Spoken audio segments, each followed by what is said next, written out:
This series is tied at a game apiece. Now the series moves to the city of brotherly love, where the Fanatics are hungry for October baseball. The Phillies look to give their fans a feeling they haven't felt in over a decade. Game 3 of the NLDS, next. Look at this. Postseason baseball is back in Philadelphia. For the first time in 11 years, Citizens Bank Park plays home to the postseason. The Braves and the Phillies. Game 3 of the division series. After the team split the 2 games in Atlanta, the scene shifts to a raucous Philadelphia. We welcome you inside. Hope your weekend's off to a great start. With the Hall of Famer John Smoltz, I'm Joe Davis. What a scene this is. What a series this is turning into through a couple games. Incredible, right? 17 days on the road. September 25th, last time these city got to see their team. Well, they've been waiting a long time to see this team in the postseason. They're here, and what better place for them to get back home and hit. They love hitting here, and since Rob Thompson took over, look at the numbers offensively. Second in the very important categories. And you know who else likes to hit here? It's their first and second hitter who love hitting at home. But the big but is they've got to change the narrative. One for their last 34. If they're going to do it, why not do it here at home? 17 days on the road. They're hoping to put this crowd in a frenzy. So a couple slumping hitters go up there and figure it out against, Braves are going to go as Spencer Strider, the 23-year-old rookie who might win Rookie of the Year, the fastest pitcher ever to reach 200 Ks. He's been injured, so there was some question if he would make the roster. He did that. Then there was a question when he would start. It's here in Game 3. It is. I don't anticipate a long one, but he's been tough to hit. This has been a fantastic year. All he does is strike out about 33% of the batters he faces, and he's hard to get hits against. It is on the road. He is a flamethrower. You're going to see a lot of 100-mile-an-hour pitches. It's strength against strength, by the way. The Philadelphia Phillies like hitting the fastball. So do the Braves. We'll see who gets to execute in this game. All right, it's the youngster for the Braves. It's the longest tenured Philly. Very fitting that it's Aaron Nola taking the ball as postseason baseball comes back here. First time in 4,025 days, Philadelphia plays host to the playoffs.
Phillies sports fan, right? What a time it is to be a Philadelphia sports fan is right. Nick Sirianni, the head coach of the 5-0 Eagles. 5-0 for the first time since 2004.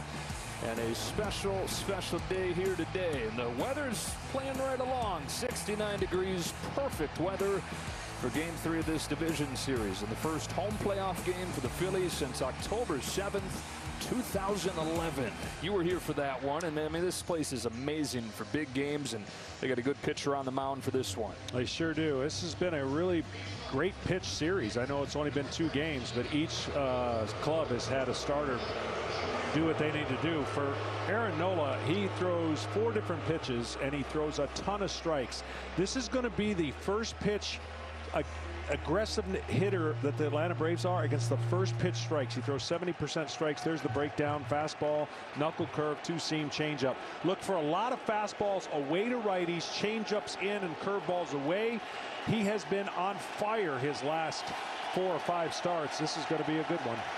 7th overall pick of the draft in 2014 was Aaron Nola. Debuted in 2015. A lot of losing, a lot of growing pains, and really perfect marriage between moment and man here, as Nola, the longest tenured Philly, starts the first postseason game in forever. Ronald Acuna stands in, and off we go. He attacks the first pitch, and it sneaks through. Bounces by Bohm. And in the first pitch of Game 3, less than tight defense that we saw in Game 2 that opened the door for the rally for the Braves shows up. Yeah, it was a tough in-between hop. I talked about their aggressiveness. We're going to see a lot of this out of the Braves hitters, and that ball leaked back over the middle. That hop went over the glove of Bohm in a way that he thought it was going to stay lower. It had topspin. It went higher. Now, we haven't seen Acuna steal yet, and we haven't seen the Braves on the bases be active. Part of that is because Nola's so good for the Phillies. Dansby Swanson. And this Braves offense was shut down over the first 5+ innings against Wheeler on Wednesday night. And then Swanson was part of that 2-out rally in the 6th inning. Wheeler retired 17 of the first 18 Braves, and then Acuna got hit by the pitch. Swanson took a walk, 3 straight singles, and one of the themes of this series, John, the teams that come through with 2 outs. Yeah, it's been a 2-out nightmare for pitchers when typically that's your best formula for success. Nola's 0-1. He is left over the plate, lofted into shallow center field for Bryson Stott, the rookie shortstop, for the first out of the night. Starting lineup for the Braves, sponsored by Ally. You've seen the first 2 hitters. Now it's going to be Matt Olson, who's been their hottest hitter the last couple weeks. Austin Riley bats cleanup, and the catcher Travis d'Arnaud. Rookie Michael Harris bats 6th. Marcell Ozuna draws the start, having hit 3 home runs against Nola in his career. Another 21-year-old, and Vaughn Grissom is the starting second baseman, and Eddie Rosario's in left field hitting 9th. Well, Nola's had success against Olson, beating him with fastballs away, curveballs down over the plate, and Olson has made some changes with that bat. That bat used to have kind of a point towards the third base side. Now look how vertical it is. He would have that bat angled in a way where he wasn't catching up the pitches up and away out over the plate. If you make a mistake in and up, he will make you pay for it with power. And lately he's been making everybody pay. Olson, over his last 11 games, hitting close to 400. He's got 7 home runs in that time, and he's knocked in 15. Swings and misses at the fastball. That's the pitch he's not going to be able to hit. Nola has the recipe to really silence every hitter on this club. It comes down to execution of location, and he's really good. We talked about throwing a lot of strikes. He has the ability to go to 4 quadrants, I call it, up, in, down, and away, and change direction of every pitch. Change up, fade away, curveball come in to a lefty. Acuna with a little bit of a lean here. Not running. Strike 2, and that's been the thing lately, John. Scouts that have followed the Phillies have said, yeah, Zach Wheeler overpowering and great. Aaron Nola's been as good as anybody in baseball his last 4 or 5 starts. He's made a concerted effort to pitch with command and with conviction.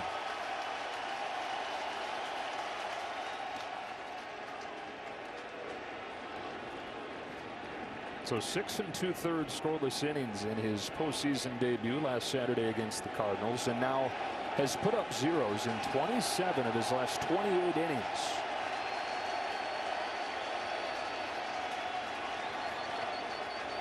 His 0-2 to Olsen. Yanked down the line, but foul. And see that pitch right there, the ones he's gotten Olsen out are the ones that are almost going to hit the dirt. See how that stayed up in the zone. This curveball is a really good breaking ball. He'll throw a cutter as well, but see how you get the catcher ready to get that ball on the bounce, but that ball stayed in the zone. Lucky that ball went foul.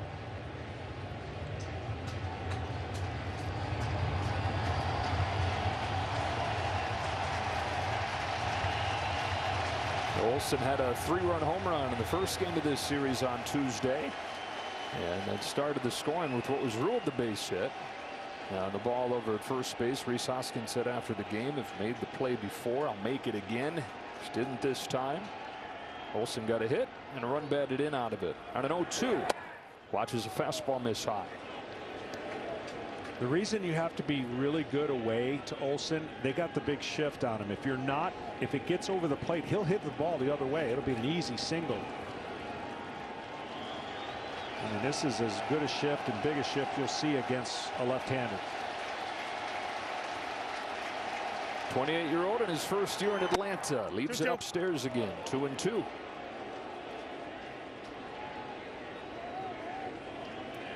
If he wants to here, he's missed up twice in a row. Now he can go back to that curveball after the one that was hit foul and see if he can get Olsen to chase it.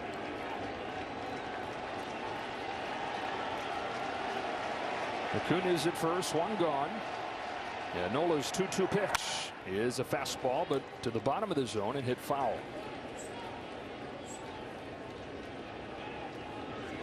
Now Nola talking about pitching with conviction, getting a chance here in the postseason, rewriting really his late season story, and that he'd always finish seasons poorly. He took that personally, wanted to be part of this playoff push in a big way, and certainly has.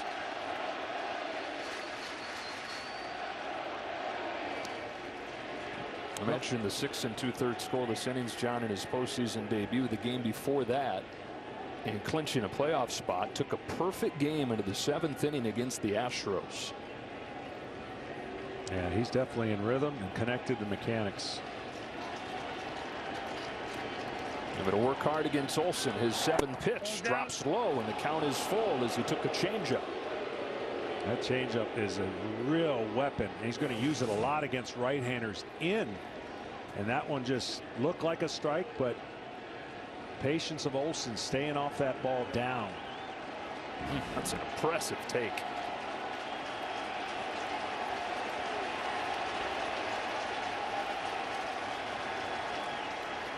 Eighth pitch. Olsen takes ball 4. What a walk from Matt Olsen to put him at first and second. Now Nola would love to have this obviously back because he went 0-2 as good as anybody, and he never made that 3rd pitch on the outside part of the plate. He tries to front door a sinker and get a called strikeout, but it was late and didn't kiss the plate. Now the one guy in this lineup that's had success off of Nola has been Austin Riley. He's hit every mistake that he needs to hit off of Nola for power and for average. Like 429, 3 homers, 5 doubles. Yeah. And Riley hoping that even though this is an ace here, seeing a guy that he's comfy against can unlock him, because he's been struggling the last few weeks. 2 on 1 out first inning. Grounds one to third. Another chance for Bohm. Tries to go around the horn. Safe at first. Rhys Hoskins wants him to check. They do get the second out at second. For now, they're at the corners.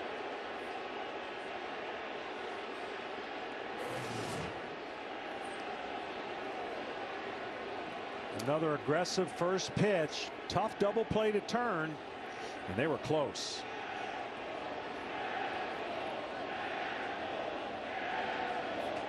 And they will play on.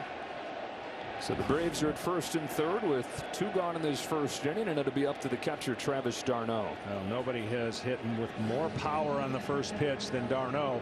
Look for these pitches to be away. Anything that leaks back over the plate, that is the advantage Darno, but he'll struggle against Nola if he makes his pitches away with that curveball away and cutter away. Veteran catcher got his 8th postseason home run in the first game of this series. First pitch, painted. And that's where he's had ownership. I mean, over 50% of the time he throws his fastball over there, and that's just unhittable. Unless you go up there trying to go to right field or center and right field and stay on the ball, you're not going to hit that pitch for success. League hitting below 200 against his fastballs. Uses to get strike one on Darno. Sticks with it but misses. 1 ball, 1 strike. Travis d'Arnaud at 33 years old, an all-star for the first time. Actually was originally drafted by the Phillies. First-round pick in 2007. Traded from there a couple times. He got traded to Toronto for Roy Halladay, and then eventually to the Mets for R.A. Dickey. On a 1-1 pitch from Nola. He swings and misses behind a fastball, then it's 1-2. Now the only chance that Darno has on a fastball away is down. He can go the other way with it down, but it's up. He's not going to be able to do that. And you can see light life on that 2-seam and 4-seam fastball that he has at 94-95.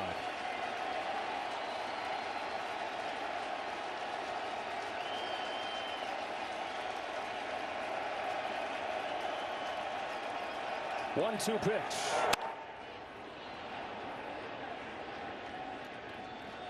Well, time for our player resumes, sponsored by Indeed. We've talked about Travis d'Arnaud as this series has gone on. Out of the middle of nowhere, becoming this all-star player. He'd had some chances in New York, but dealt with injuries, didn't perform much. Went to the Dodgers for 1 week.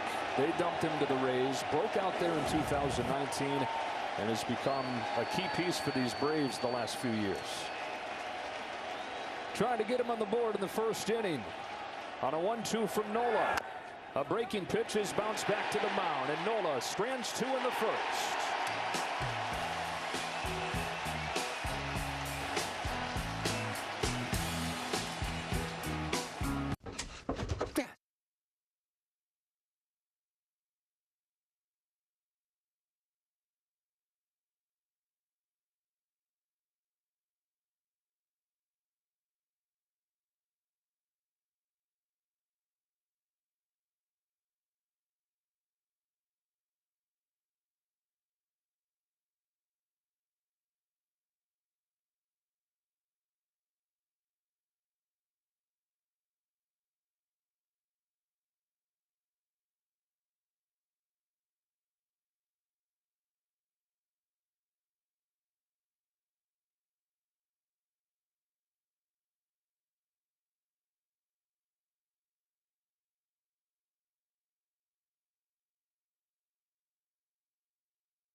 Lineup sponsored by Ally. Kyle Schwarber and Rhys Hoskins, the 2 guys at the top of the order. They're trying to get going. 1 for 34 in this postseason. And it's Real Muto. Harper's looked really good. Castellanos bats 5th. Then Alec Bohm.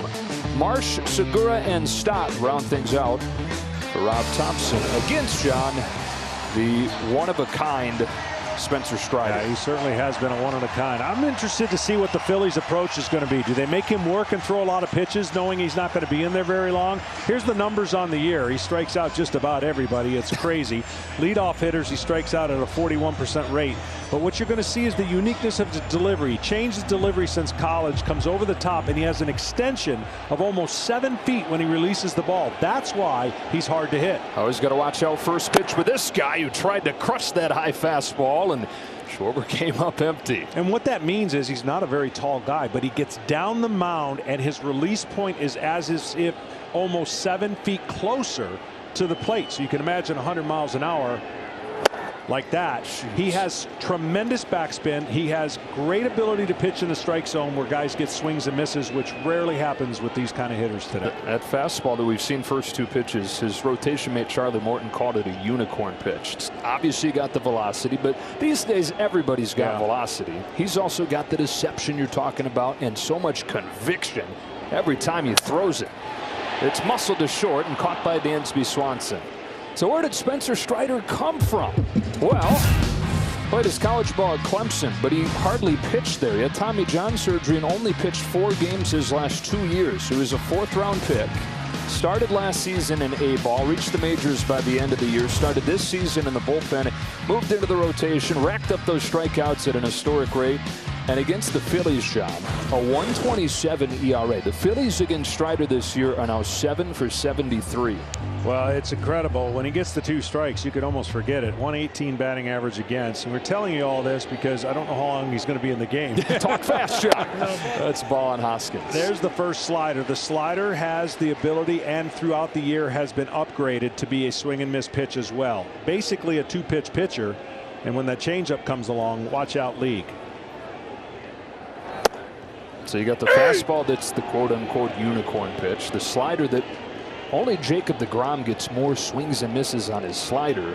And that's a pitch that over the last year has gone from one end of the spectrum to the other. Well, what you're going to see, which is unique, is the way he rotates. Like he's got his foot already in position right there. Very few pitchers do this. So when he turns, he just goes straight line to home plate. He doesn't have to take his foot and move it like most pitchers do. And we'll see what Nola does, how different it is. Fastball blows by Hoskins. 2 up and 2 down for Spencer Strider. I'm going to find it hard to believe that if Strider throws like this, that we're only talking about 3 innings of work, which is kind of the unknown right now of how long he will go based on the time that he missed. But he was put in this game to set a tone at home against the Phillies, who love to hit. 2nd best or 3rd best average at 260, and you could tell they've been on the road for a long time, so they're happy to be home. Yeah, as a 17-day trip these Phillies just went on. 14 games, including the 10 that pushed them into the postseason at the end of the regular year. 2 games in the wild card round, and then the 2 games in Atlanta. No, both 14 games, 17 days. And so it's been a long few weeks, but it's been a long few years waiting to get back here for a playoff game. Drew. Fabulous catcher JT Realmuto. 2 for 9 in this series. Laid on a fastball, and it's 1-1. The one thing I was curious about today's game for him, you know his arm's going to be fresh. It's whether or not will he be connected to the strike zone. Early on, he has been really good, right down the middle almost. And then throwing his slider will get better the more he has feel for it. That pitch will suffer being the time off. In there for strike 2. The last pitched on September 18th when he injured his oblique. And you mentioned the 2 or 3 innings thing. That's what everybody's saying that the expectations are with the fully rested Penn after the day off yesterday. And then Charlie Morton scheduled to go tomorrow. 101 out of a 6-foot, 190-pound frame. He really did change his mechanics, which allows him to throw harder. And we already talked about the foot placement. Not many people there. It hurts my hip just looking at that right now. But that's what's allowed him to go, again, straight line towards home plate.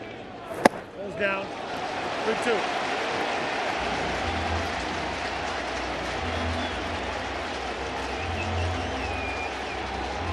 Realmuto trying to extend the inning for Harper. Spencer Strider looking for a 1-2-3 first. Comes in with a fastball. It's popped up. D'Arnaud to the screen. Out of room.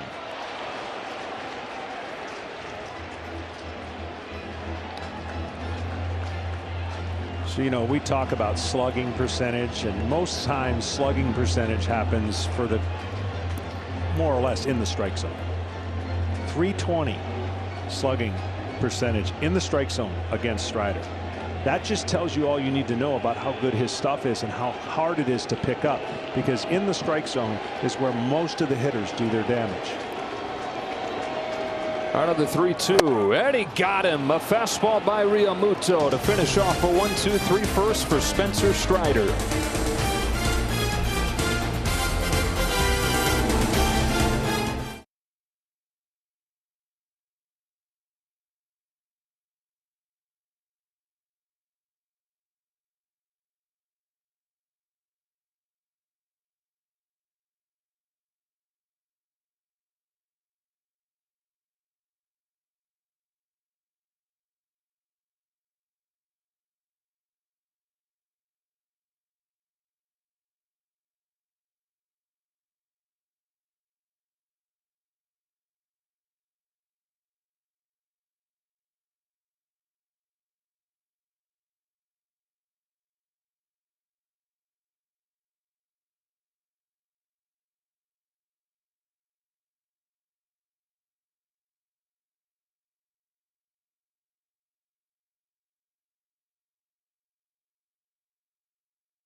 $1,000 of Big Papi's money playing Fox Bet Super 6. Get the free Super 6 app on your phone and enter your 6 picks in the NLDS contest. And if all 6 picks are right, you could win big.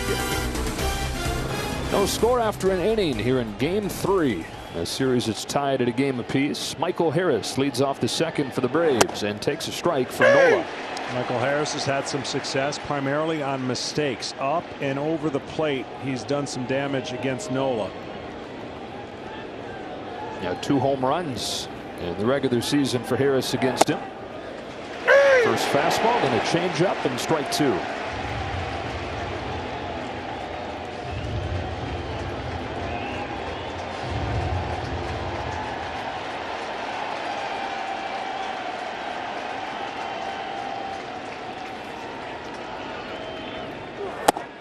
Good morning, good afternoon, and good night. Fastball bullseye, 1 gone. Well, if Aaron Nola or any pitcher gets this call and you can throw it there, the hitters have no chance. Might have been just a tick off the plate, but a perfect 0-2 pitch nonetheless. And Nola's fastball is on point, and that's the one area that he keeps getting better and better. And the Braves hitters, especially the ones who like to swing early, better find a mistake, or this game's going to be much like last game where it was 0-0 going into the 6th. Yeah, and the Braves broke through against Wheeler, tied the series up. Well, Brian Snitker looking at a couple things here, giving Marcell Ozuna the start as the DH. He's liked how Ozuna's at-bats have looked lately, and he likes the fact that he's homered against Nola 3 times. Ball's down. We talked about the differences in deliveries. You're going to see a more classic delivery. A lot of movement with the glove, but the feet of Nola, a different position than what we saw the feet of Strider.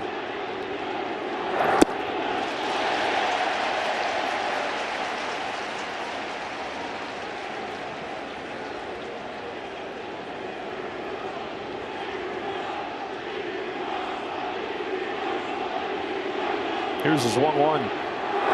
Swing and a miss, 1-2. Yeah, that pitch is really a tight breaking ball, but you can see Ozuna's not picking it up at all. I mean, as soon as it leaves his hands, he's swinging. There's really, I mean, this is a pitcher's dream. You can do whatever you want right here. It's not starting in the strike zone, and he's missing it by a foot.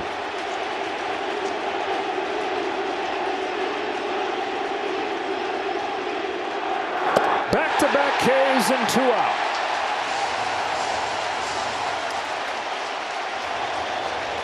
Nola has he's a tall pitcher, but he has a little bit of a lower release point for a tall pitcher. And so the grip and the ball come out of the side a little bit, but he's on top of the ball, which creates tight spin and gives it kind of a hump feeling that it's going up and then disappearing left. And his ability to do that against right-handers is as good as anybody. He had a funky look in his own right, and then he's 6'2½", but one of the lowest release points in baseball.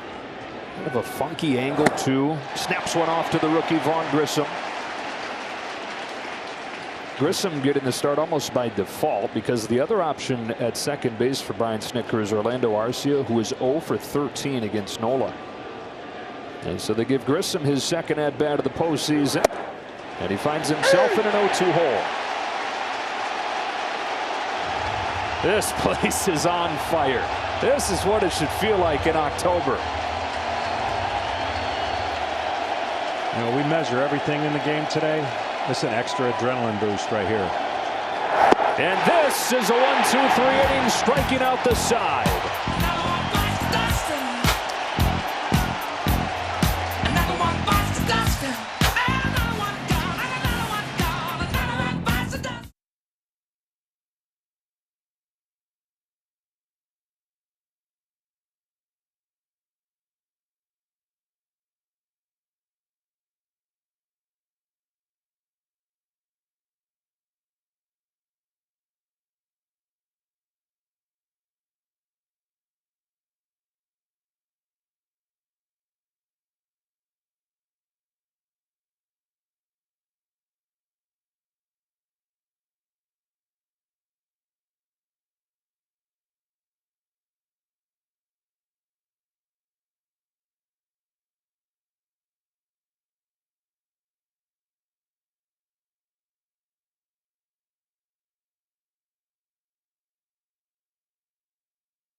does not get much better than this. Spencer Strider against Bryce Harper. This will be the fastest swing Harper has on the first pitch, I believe, if he swings at it. Here we go. Yeah. Not fast enough. Whatever you measure that'll be his timing mechanism. You knew he was going to come up there and swing. This is the greatest matchup. The best hitter against right-handers in Harper and one of the best pitchers against left-handed hitters in Strider.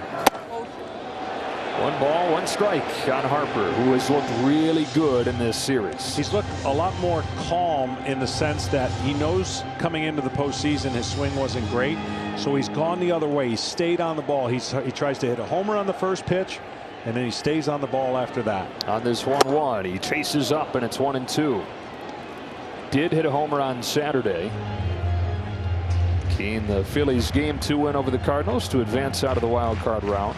And then had a couple doubles in Atlanta. Power against power. Strider to Harper with a fastball that was center cut but dumped back. And you can see, I mean, this is a great fastball hitter here in Bryce Harper, who got one. I know it's 99, but it's down the middle and it's fouled back. Guys just don't see it. I'm telling you, part of it has to do with the way that he throws a baseball and his release point. And certainly he's pitched long enough to where the numbers speak for themselves. It isn't an isolated situation. Hitters just don't see it in time to get the barrel of the bat to it. Yeah, right.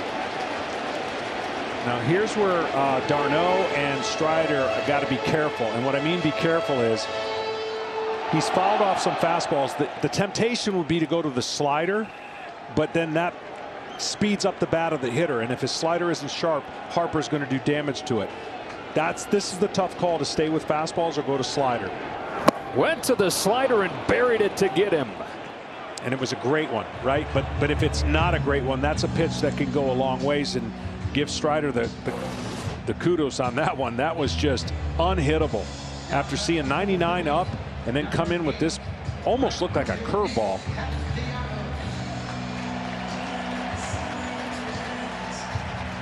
Strider's retired the first 4, 3 consecutive strikeouts, and with Harper down, up comes Nick Castellanos. I honestly think another aggressive hitter, I mean, he's swinging as soon as he gets in the box. That's the hardest call for pitchers sometimes.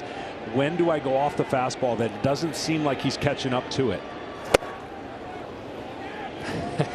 And you know, right, like Harper, most aggressive guy first pitch, Castellanos, most aggressive guy period. But it's like, yeah, I don't care. Nobody touches this. Nobody has all year. 0-2. And what's come of that is some moxie. Spencer Strider at this point believes every time he throws that pitch that it's going to be by the guy. Yeah, and in a day and age where we got max effort pitching and max effort velocity, he doesn't look like it's, I mean, he's getting it, right? Don't get me wrong. It's not like he's falling down after he throws, but it's relatively easy gas. See, that's the pitch, right? The first 3 out of the 5 that he's thrown have been on the flatter side. Now that will give the Phillies an opportunity to hit if he doesn't make that pitch turn the corner. Because trust me, after 99 miles an hour and they see this, it looks more hittable. The one he threw to Harper is unhittable. Those are more hittable. 0-2 on Nick Castellanos. 3 hits in the first game of this series. Best game he's had in a long time. Puts his fastball in play to right field for Ronald Acuna. Easy play for out number 2. And Ronald play into this Philadelphia crowd. And these pitchers here, this matchup, proven that great pitchers can come in any shape and any size and any delivery. Here's the movement, a lot of leg movement, glove movement, and he comes to the high 3/4 side, right? Here's the different delivery, kind of short arms it. He doesn't see how you don't see the ball behind his body. Well, that's on purpose. Here's a split screen of where they put their foot, hang over the rubber, and then go down the hill and kind of do it in a different way. One has maybe Nolan Ryan's lower half, it looks like, and Nolan Ryan's fastball. 23-year-old from Knoxville, Tennessee. Pours in a strike to Alec Bohm.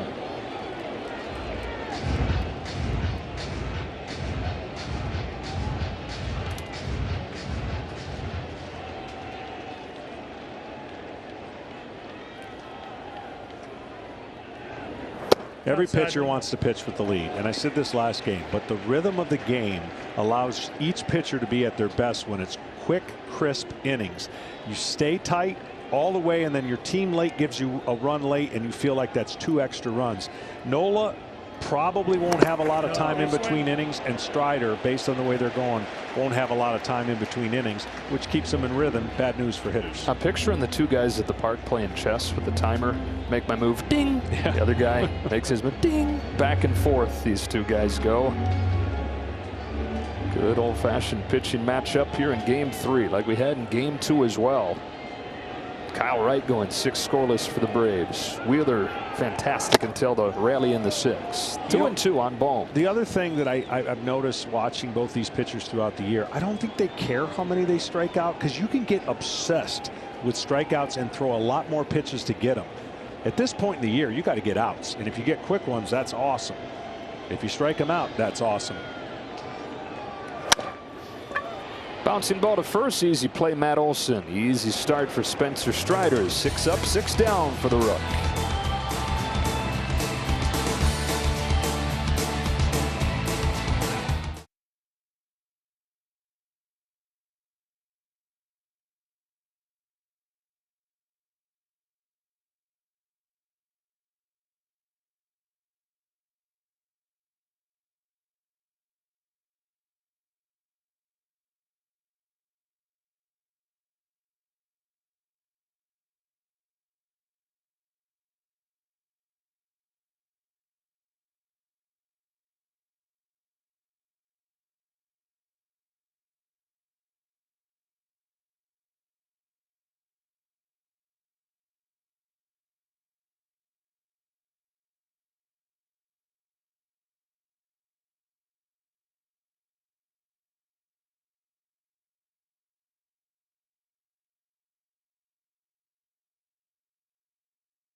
How you like this pitching, John Smoltz?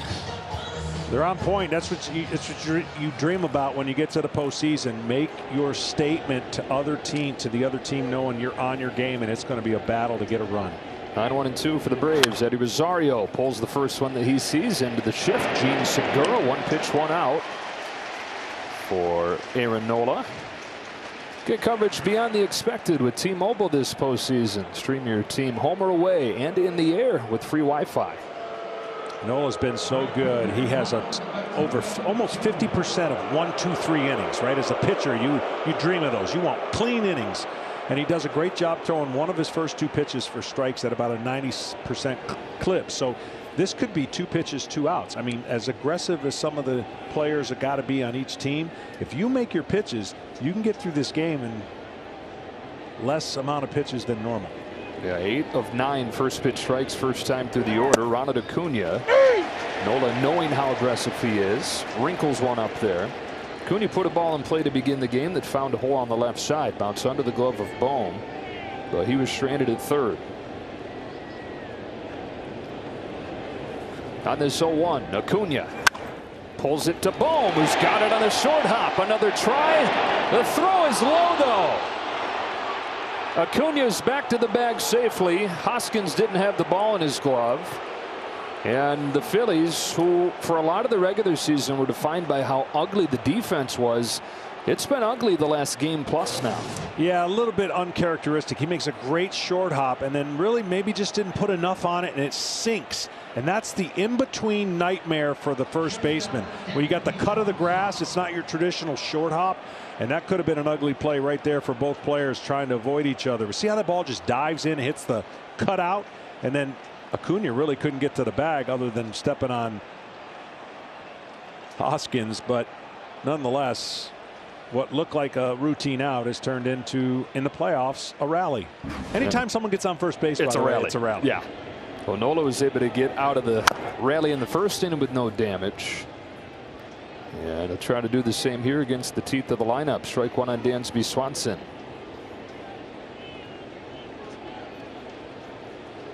Swanson popped up his first time and is now 1 for 9 with 5 Ks in this series. And again, I don't know if he's going to come and change his approach. Swanson's a middle to middle end power guy, gap to gap. If you don't stay on the ball against Nola, you're going to get strikeouts. If he thinks right field, center to right field, he can stay on the pitches away. Occasionally, like right now, he'll bust him in. This is where Swanson's really good. Fouls it back, though. But he does that. You'll only see 2 in a game. He does that to own the outside part of the plate, because you have to make a guy who's in conscience that you will come in there. Otherwise, he'll start leaning out over the plate if you're not careful. So this pitch right here had a purpose for the next pitch, I believe, to be away, and more than likely successful for Nola. So what you're saying is Swanson being a 190 hitter on pitches away, that doesn't matter if he doesn't fear your ability to come in. 0-2 comes in again. This changeup misses, ball 1.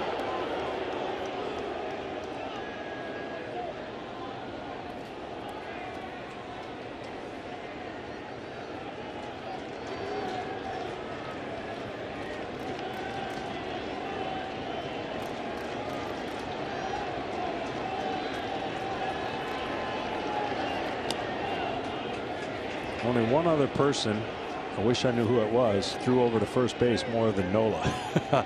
Nola's second coming into this. About 134 times he throws over to first, which, by the way, will change next year. Yeah, because there is a 2 per limit per at bat. And then Ronald's going next year. 1-2. Good take on a change. Seen a couple Braves have really impressive takes on changeups. Olsen in that first inning, Swanson here.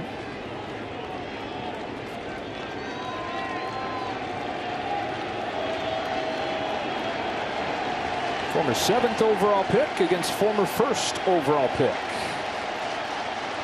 Nola to Swanson with a 2-2. It's a fastball. Then it's lifted to right center field. Marsh with the call. And the catch. 2 out. And time for a game break. We say hello to Kevin Burkhardt.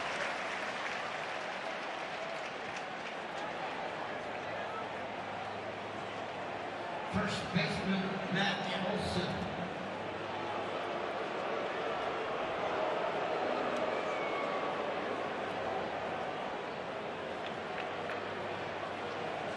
All right, KB, and that was the whole question coming in, right? Like, if Judge has a day where he's not on, what do the Yankees do? Is there enough around Aaron Judge for the Yankees to make a run? And they'll go to Cleveland with that series tied at a game apiece.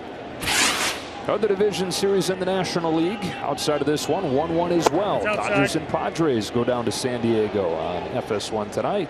It's a ball on Matt Olson.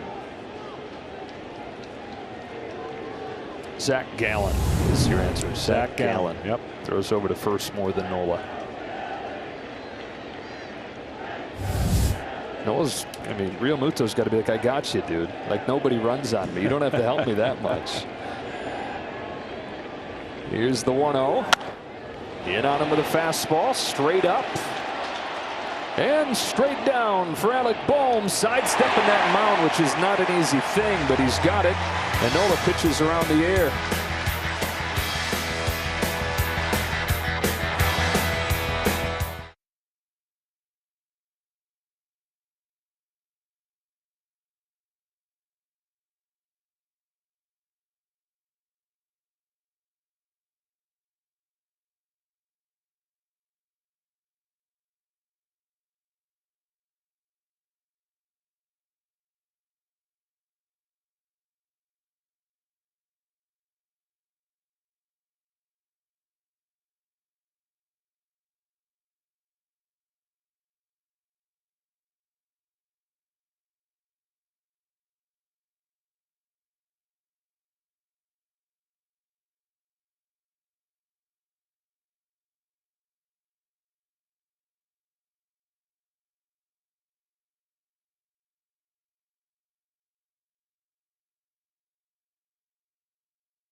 Get your game on at MLBshop.com. Authentic on-field caps, tees, hoodies, and more. All your postseason gear. Wear with the champs wear at the official source, MLBshop.com. Bottom third of the Phillies order. Spencer Strider's retired the first 6. That's ball 1 on Brandon Marsh. And I know the expectation, John, was 2 or 3 innings, but how in the world can you be anywhere close to taking him out of this game right now? Yeah, he'd have to show some signs of rust and or discomfort, and I think the one thing they like about him is pretty honest with them Balls up on how he feels and what he's doing. But it is a gap of time that they're going to have to keep. You know, when you go that long without pitching, there are some issues that you want to make sure you avoid. Rob Thompson had a great line this week too. He said there's a lot of liars in the postseason when it comes to how you're feeling. You were probably a pretty good liar, weren't you? I was a liar. No, balls up. 3-0 on March.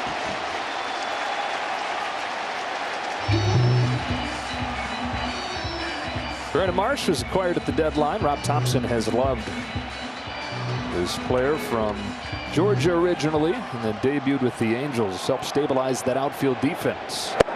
He's got a 4-pitch walk to open this inning, and he's the first base runner for Philadelphia. So the first base runner against Spencer Strider. And for more on the right-hander, here's Ken Rosenthal. Well, Joe, here is how much faith the Braves have in Spencer Strider. They gave him a 6-year, $75 million contract extension, even though he has been in the big leagues for just over a year. Now, Alex Anthopoulos, the Braves president of baseball operation, is known for locking up young players long term, but this is the first time he's done it with a pitcher, and the money was extraordinary. $30 million more than the Phillies gave Aaron Nola coming off a third-place Cy Young finish in 2019. $19 million more than the Marlins gave Sandy Alcantara, who is the likely Cy Young winner in the National League this year. That's 5 straight balls, Kenny, as he misses for the first one to Gene Segura. And in order to make that long contract, what Alex Anthopoulos has not done for pitchers, Kenny's talking about, he said, look, this is a guy, I know there's the injury history, I know there's a small track record, but he said, I've never seen a young pitcher like him. And he's been around some good ones. He was in LA as they were bringing up Urias and bringing up Buehler. And he's been in Atlanta as Fried and Wright have developed. And he said he's never seen this package of ability, makeup, and stuff. Well, there's definitely had an incredible year. I guess, you know, the only thing you question is the timing of when it was given and the fact that don't think he ain't tickled about it. I mean, Strider's excited. Whew. 1-2.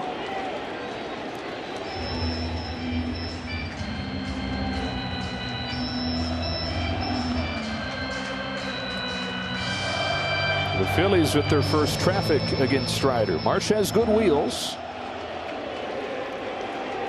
1 ball, 2 strikes on Gene Segura.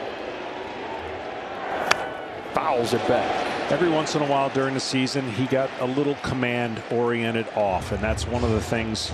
You don't give up many hits, you don't give up many home runs. How do you score runs? Well, you run out of the strike zone a little bit, and then one of those hits scores a run. So he came out of the dugout and missed 4 consecutive pitches up, or 5, and something reset him. That slider reset him back in the zone.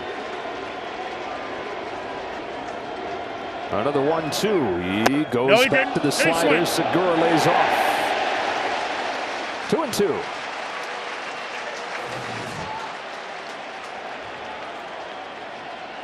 Strong. Yeah, it's just getting ready to say you got to be some kind of strong to have the barrel of the bat straight up and down, unorthodox style of hitting, finds a way to get the bat to the ball, and then he found a way to stop the bat from crossing home plate. 32-year-old 2-time All-Star in his 4th year with the Phillies. Postseason for the first time. Lays off again, and he's worked it full. Well, now an interesting decision here for Rob Thompson, because do you trust Segura against a strikeout machine pitcher to send your runner and trust your hitter at the plate that he will make contact?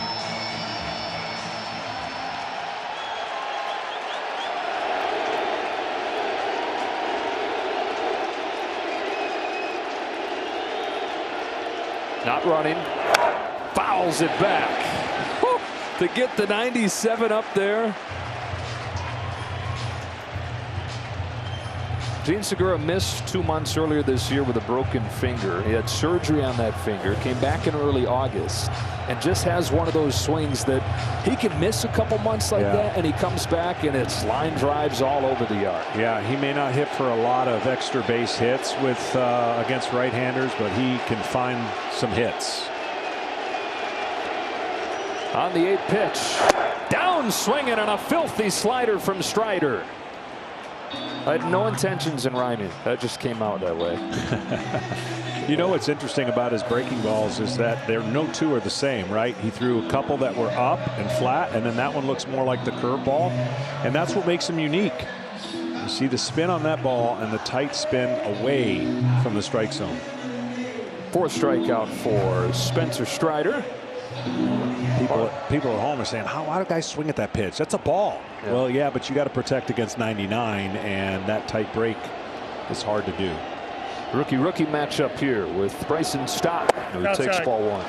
And this big contract for Strider, part of the master plan for Anthopoulos, which has been a lot of these long deals for young players. Anthopoulos came over before the 2018 season, started with the long deals for Acuna and Ozzie Albies. And then this year, he's been handing them out. Generous strike, 1-1. Since the start of this year, the Braves have committed $527 million to 4 players, and you're seeing them. That is the rookie right there, and Michael Harris. You got Strider on the mound. We saw Riley, third baseman, Matt Olson at first base. All those guys long-term extensions this season. So the Braves Looks like here to stay, locking up all these core pieces. And then, of course, you hope for continued performance and health. And you hope that you can bring a guy like this back. Swanson headed into free agency this winter. See if there's any money left. Well, that one's thrown by. Brandon Marsh makes the turn, heads for third. Olsen's throw, not in time. And a two-base error from Spencer Strider.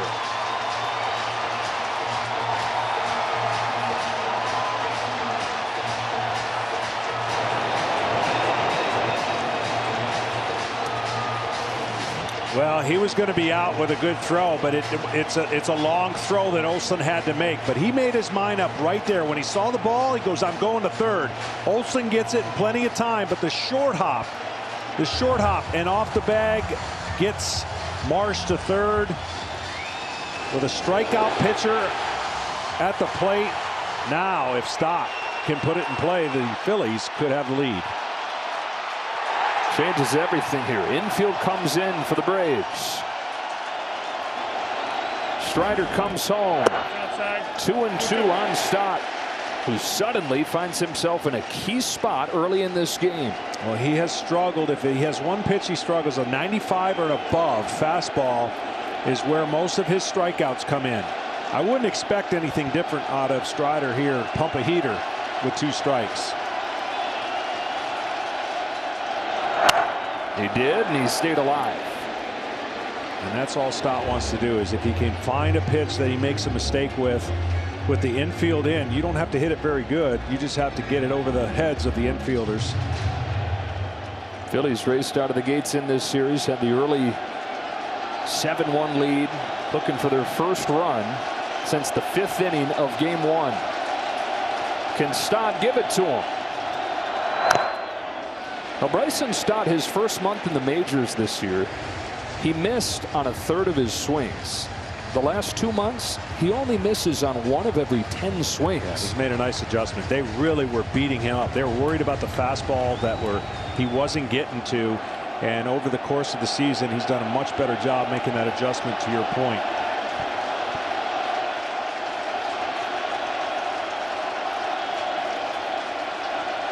Out of the 2-2 from Strider. Stott fouls it off and stays alive again. First round draft pick, 2019. Highly regarded prospect. Struggled when he first got here. In fact, was sent to AAA after he started the season 6 for 66 and only got another chance this year because of a couple of injuries. But they're trusting him here down the stretch. Started him at short in the postseason, and the game has found him. Runner at third and a scoreless third. Here's a 2-2. Oh, man.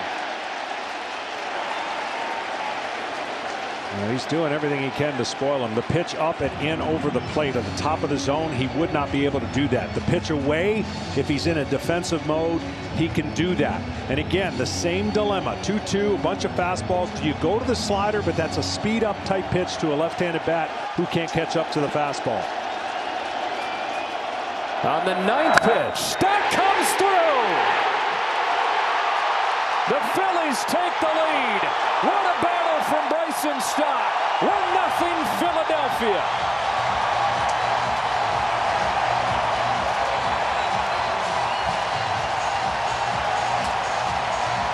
That's exactly what I was talking about. That's why it's a tough call.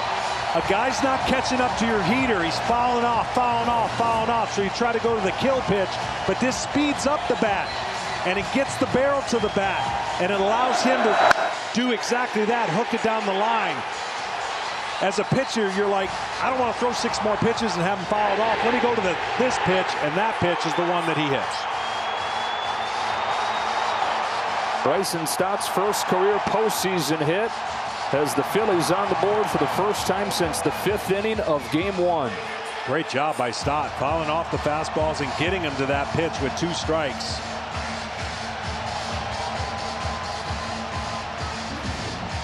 You talked about the Braves teams here to stay. I think this team's built pretty good to stay too. I like a lot of the moves they did.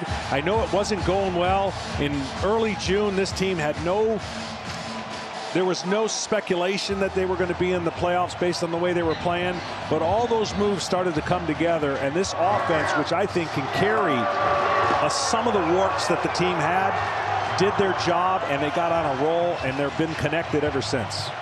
29 pitches over the first 2 innings for Spencer Strider against this Phillies lineup. 21 this inning. 4 without throwing one here. They will put Schwarber on. So first and second with 1 gone. And it'll bring up Rhys Hoskins. And with that, you saw Dylan Lee has started to warm in that Braves bullpen.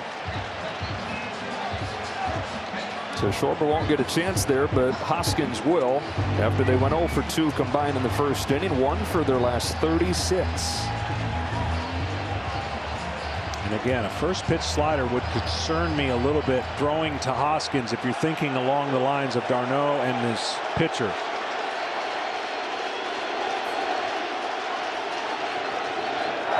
Fastball hit to left. It is long gone.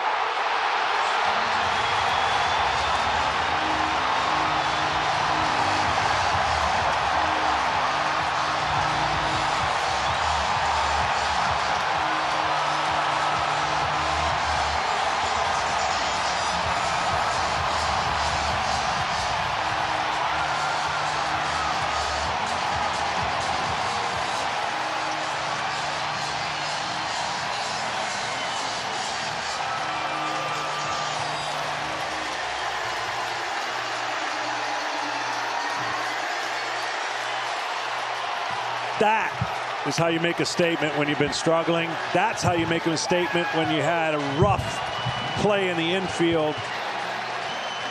And that is what the Phillies were looking for in the top of their order to get going. And the kind of moment Rhys Hoskins has been dreaming of having since he put a Phillies uniform on. We have the longest tenured Philly period on the mound in this game in Aaron Nola. Well, the longest tenured Phillies position player just crushed a 3-run home run. And Rhys Hoskins, every day at spring training, walks by a panoramic shot of the last out of the World Series in 2008 as Real Muto joins the party with a base hit to left. And every time he looks at that and says, man, oh man, how cool would it be to be a part of something like that, to be a part of a scene like that. And he just set this place on fire, ambushing the first pitch from Spencer Strider. I mean, that was his game plan. You got to think, getting in the box, seeing something over the middle, and letting it go. And boy, he let it go. When he broke into this league, that left field seemed super short for Hoskins. And a true professional's been through everything, and he was probably having a rough, I don't know, 24 hours after that game. Well, this kind of makes up for it. This thing's been turned on its head. They couldn't touch Spencer Strider through 2 innings. Suddenly they lead 4-0, and Strider's finished.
who just hit a 2-run homer.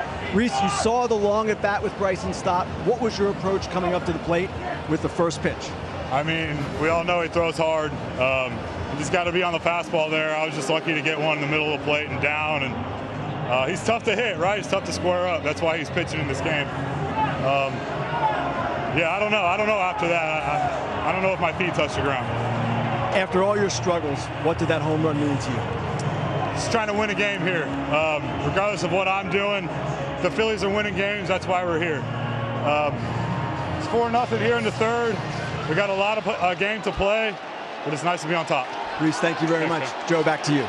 All right, Kenny, thanks to Reese for visiting with us as Dylan Lee comes in to face Bryce Harper. 4-0 on the Hoskins homer. Now Harper sends one in the air, way back to right center. That one's gone. This place explodes.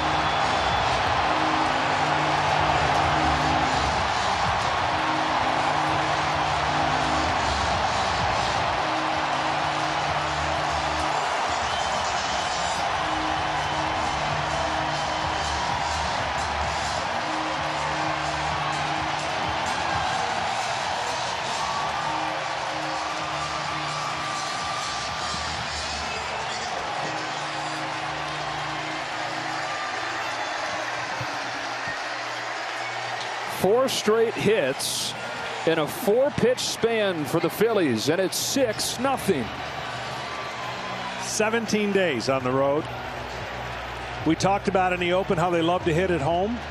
They haven't been at home, it seems like, in a month, and they come home and do exactly what they had hoped to do offensively, make a statement, and that is duly noted.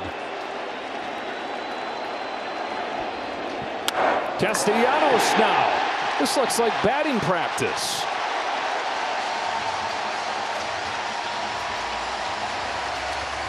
Back to the Harper homer.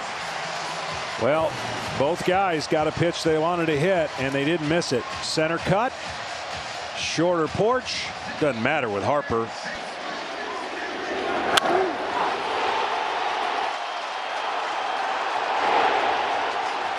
And just like that, it is 6-0 on a leadoff walk, a wild throw, and then 5 straight hits on 5 straight pitches, or 5 straight run, basically. Hits on hits on hits. Yeah, the 6-0 lead as Alec Bohm comes up, 9th man to bat in the inning.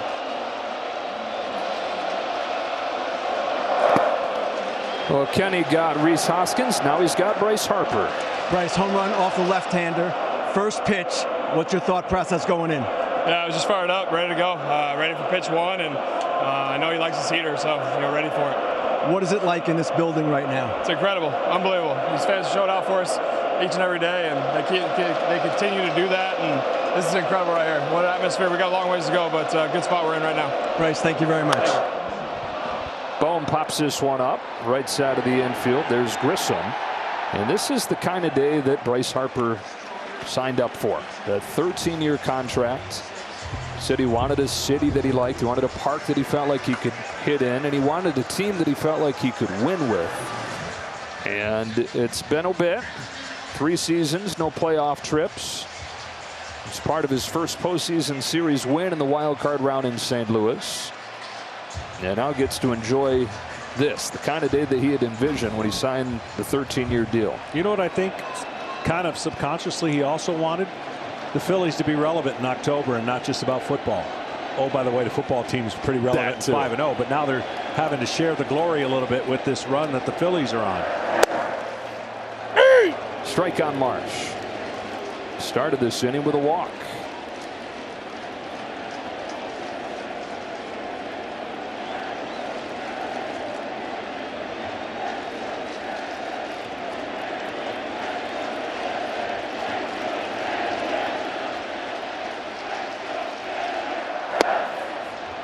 Going to. What's interesting about Dylan Lee is he had one of the highest swing and miss percentages on the first pitch that he throws, and 2 in a row he had given up hits and given that man a huge cushion.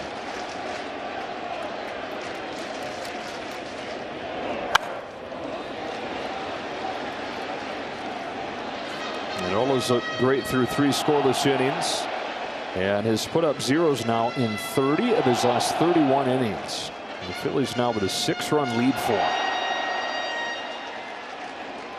Series tied at a game apiece. The winner of game 3, when the series is tied at 1, wins the series more than 70% of the time.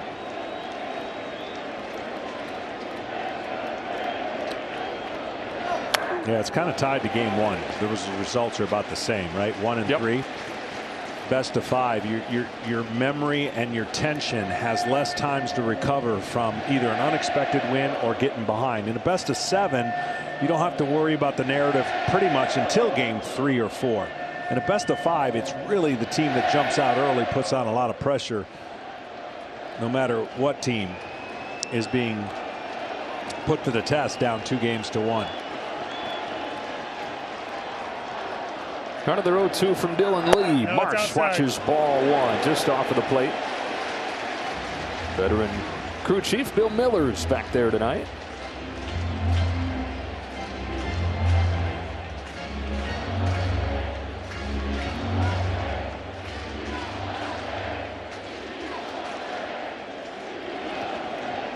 And now Jake Odorizzi begins to warm. Jackson Stevens down there as well. Runner takes off on a foul ball.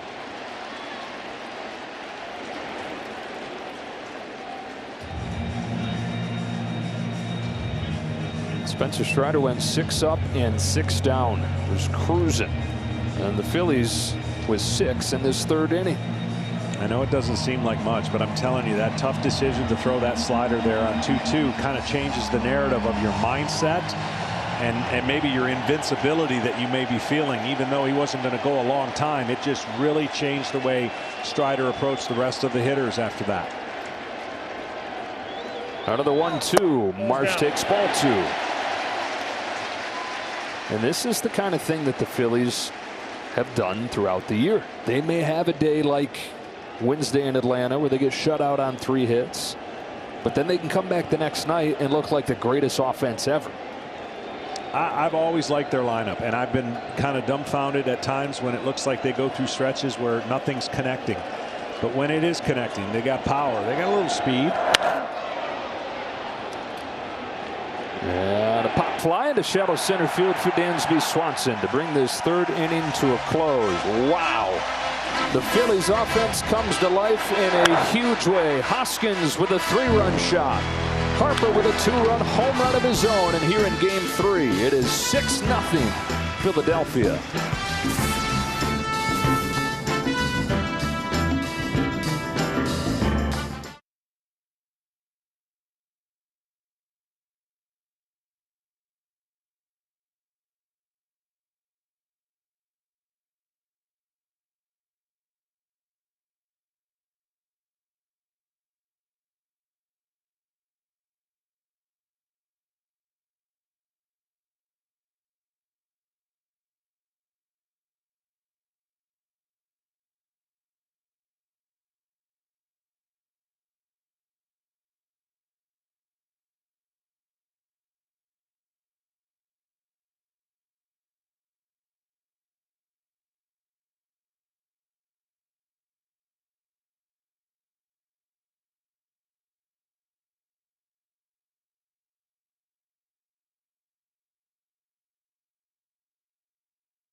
Rhys Hoskins, one of the moments of his career, 3-run home run in that 6-run inning. And now Aaron Nola goes back to work at strike 1 on Austin Riley. Boy, they put him in a rocking chair here, up 6. He sure did, and that's the fastest I've ever seen a game turn on 5 consecutive pitches, like the Phillies just did, and they gave their ace a lot of room for error. Down 1-1. One thing that Nola has been great throughout the postseason, no one's been able to really get his curveball. Braves 0 for 6 against the curveball, and in the postseason 1 for 16 on that pitch. So unless he gets out of the strike zone, Nola's in there to stay for a while. Been a big October for the Nola brothers. His brother Austin, catcher for the Padres, hitting .333 in the postseason so far. And his Padres will take on the Dodgers after us tonight. Austin was the one that got Aaron involved in baseball. Austin's 3.5 years older than Aaron. Riley sends one in the air to left center field. Marsh back on it, has room for the first out of the 4th. Yeah, so here is graphic proof that the Dodgers and the Padres are next here on FS1. Tomorrow we'll be back here for Game 4 of this series, starting at 1 Eastern. Then a pair of pivotal Game 3s in the American League Division Series, Astros and Mariners, and then Yankees Guardians. Both those games on TBS. Speaking of those two, I think I have the story right. First time they faced each other, Aaron struck him out, presented the ball to him, I think at Thanksgiving, and then this year his brother got a hit off of him, so he can return the favor maybe this same Thanksgiving. Here's d'Arnaud. Not only did he strike him out the first time, John, but he struck him out on 3 straight fastballs, including the 2 hardest fastballs of his season.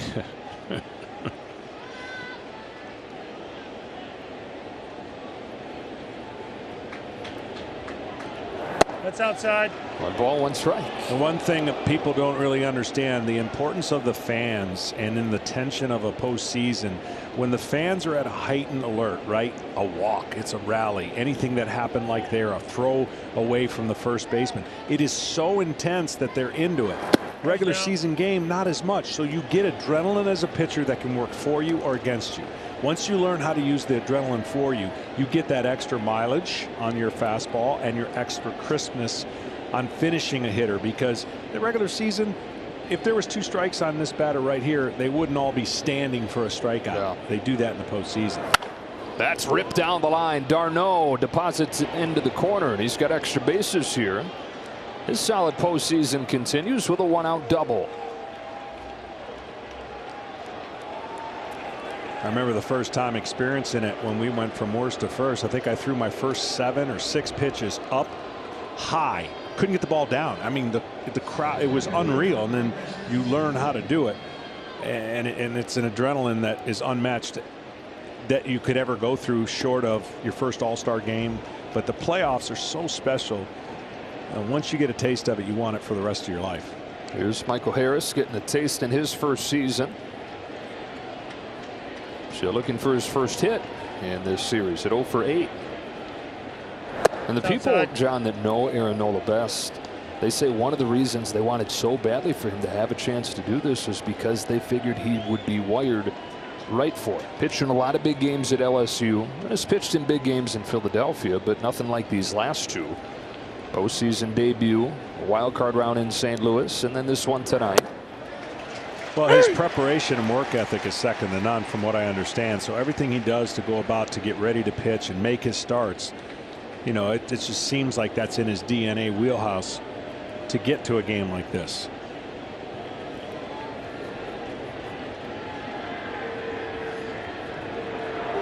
No, it's outside. 2-1.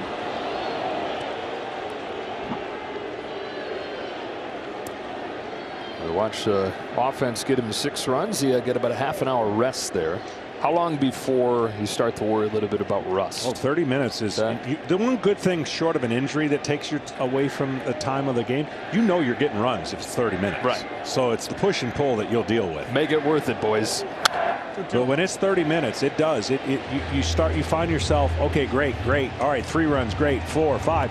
And there comes a point where you're like, that's enough. Let me get me out back on the mound, because you want to continue that rhythm you had, you know, before the team scored all those runs.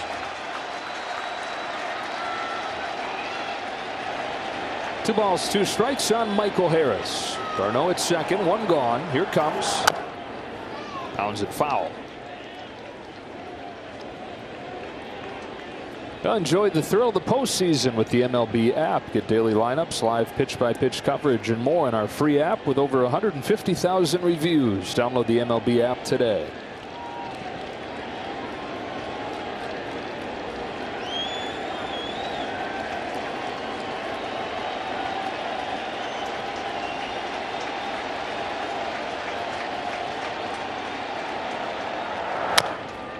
Change up, put it in play, and Nola's going to get him at first.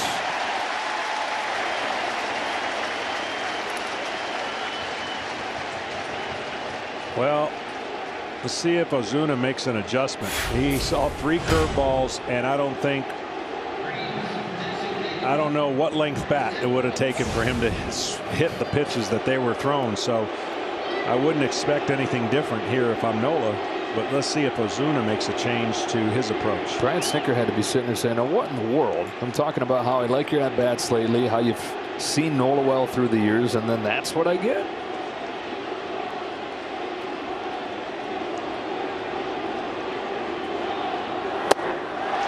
Cheesed him up first pitch.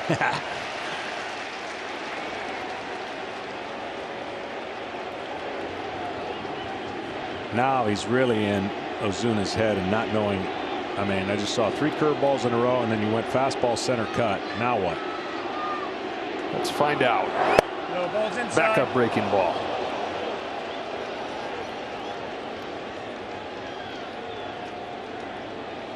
Ozuna is the rare right-handed hitter that hits right-handed pitching better than he does lefties. 23 home runs this year. 22 of them came against righties. Hot finish after a bad first few months. On a 1-1 from Nola. Fastball is away. Ball 2. Well, at this point, I know there's no way that the Braves are going to get back in this game unless they make Nola work super hard and figure out a way to swing at only strikes, right? Because he'll be in here to finish it if they're not careful. So they got to find a way to chip away and get a 2-out hit, especially in this inning. That would help feeling better about the 6 they just gave up. On a 2-1, Ozuna takes strike 2. And boy, oh boy, what are you going to do if you're the Braves and he's getting that? Yeah, that one right there, that sets up the breaking ball away. That would probably be a swing and a miss. He got 2 inches off the plate. Late movement, but Ozuna's like, come on. It's hard enough already, Blue.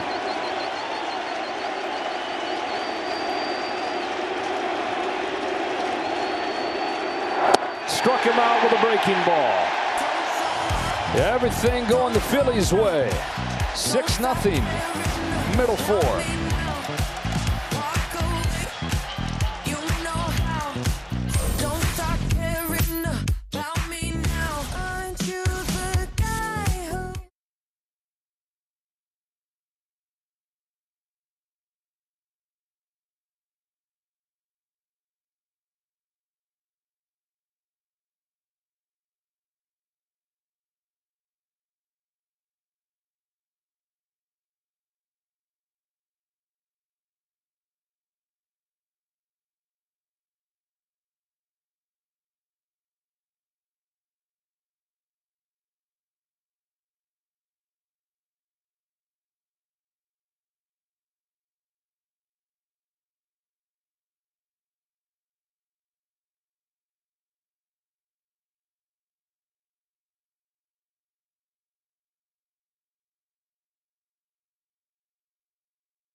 6-0. Phillies getting 6 in the third to chase Spencer Strider from this game.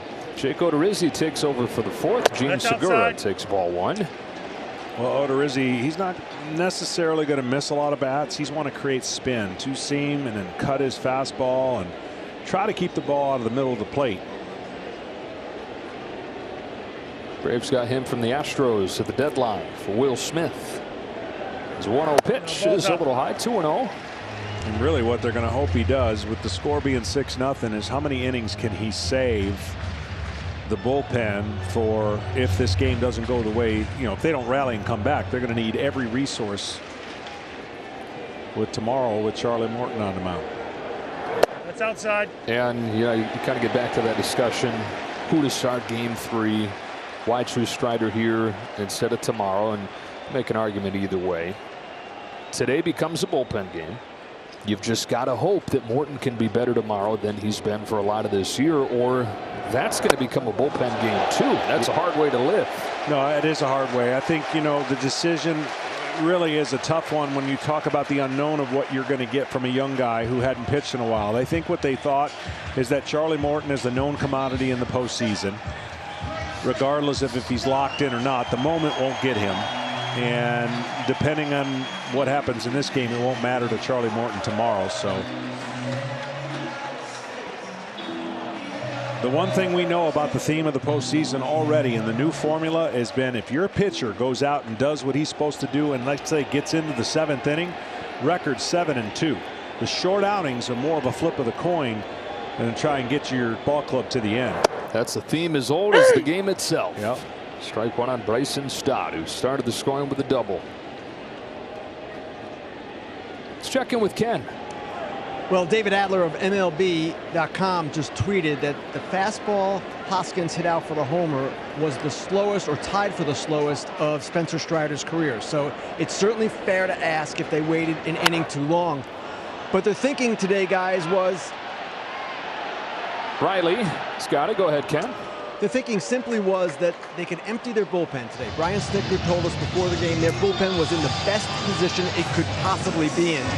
And then Charlie Morton could offer length tomorrow. So it made sense, but it was always going to be tricky with Strider. Knowing how long he could go, knowing when he would start to fade, they didn't know, and we saw what happened there. Yeah, and I think, look, it's easy to now say, okay, he got blown up in that 3rd inning. We were making the comment right before that rally started. He can't come out of this game anytime soon. I mean, you couldn't have touched him, even given the recent history. He'd only thrown 29 pitches at that point, and it happened so fast. Schwarber launches one, but foul. Yeah, the one thing that, those are always tough decisions because there's an unknown. He's never been in a postseason. And he dominated the regular season, and had he not had that injury, I'm sure it would have just been right up the 5 and 6, 7 innings he kept pitching. But that injury derailed just the known factor of he was probably never going to go 5 or 6. They were just hoping to get 3 to 4. But you're right, it happened really quick, and there was much time to get him out. That one hit Schwarber. And so there is a little bit all over the place in this first inning out of the pen. 4-pitch walk, and after the pop-up, a hit by pitch, and it brings up Hoskins.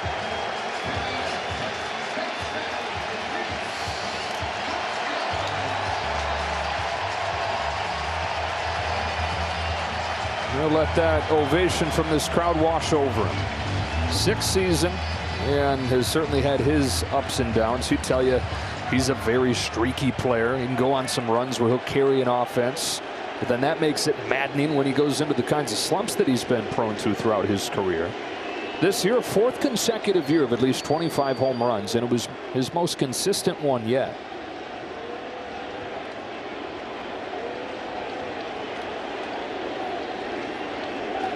Jumped all over the first pitch that he saw for that 3-run home run last time. This one spiked.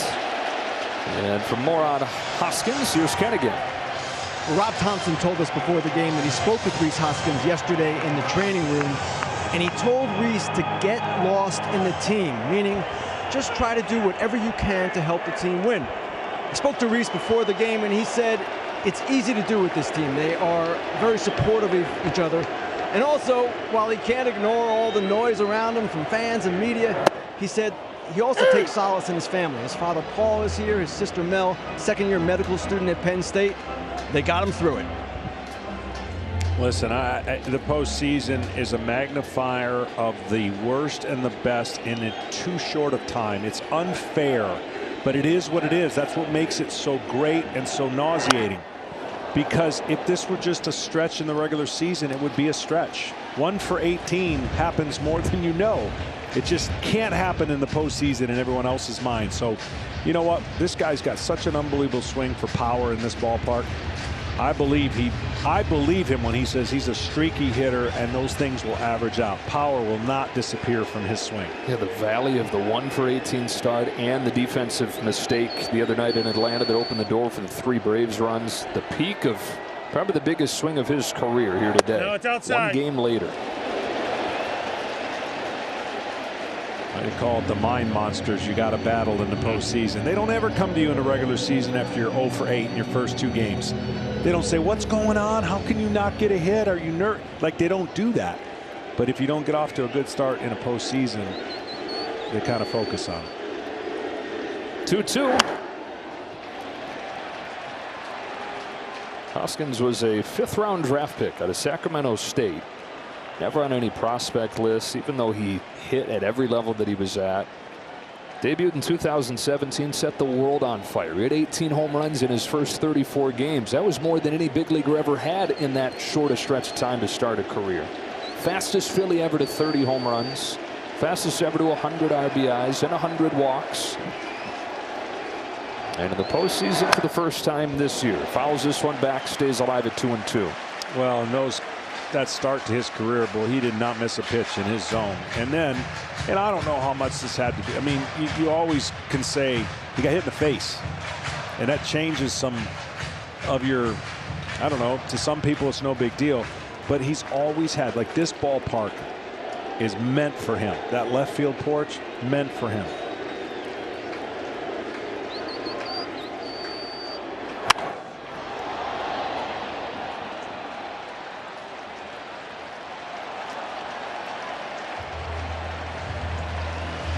It's been a tale of 3 stretches in this series. They busted out of the gates in game 1. They had the 7-1 lead over the first 5 innings, and then they were shut out over the next 15 before the 6 runs in the 3rd inning today.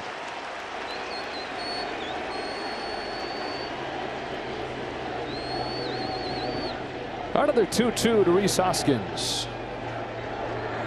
No, he didn't. Lays off, and no matter how hot he is, he does this. He sees more pitches than any hitter in baseball. Sometimes those end in walks. When things aren't going well, a lot of times they end in strikeouts. You put it all together, though, this has been a really good player in his 6th year with the Phillies.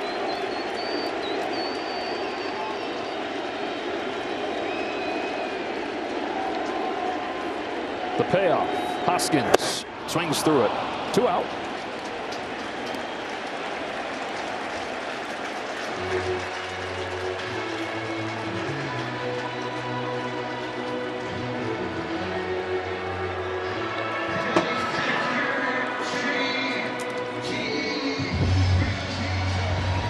And now Real Muto.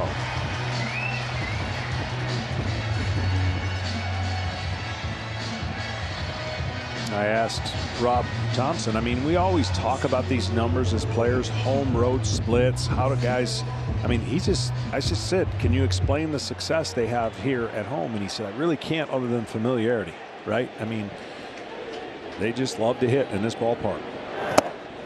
Nice change up there. No balls, 1 strike. Throw back to second, and a close play as Segura had gotten a large secondary.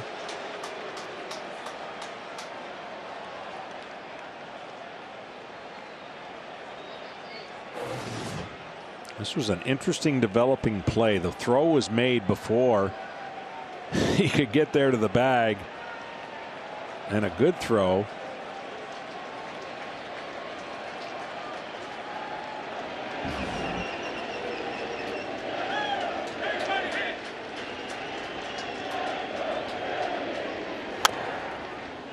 Oh, 2. Couldn't ask for a better day in October here in Philly, rain yesterday, nasty. Just and then today, picture perfect. Mid-60s. Be nice again tomorrow. A little earlier start time for Game 4. Another sellout.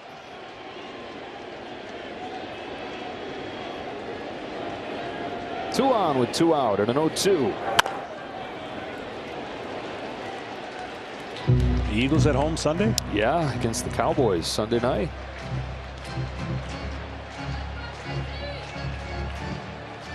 Only unbeaten team in the NFL. Nick Sirianni is here. I actually showed Nick Sirianni and his family up in one of the boxes, and he got a huge round of applause.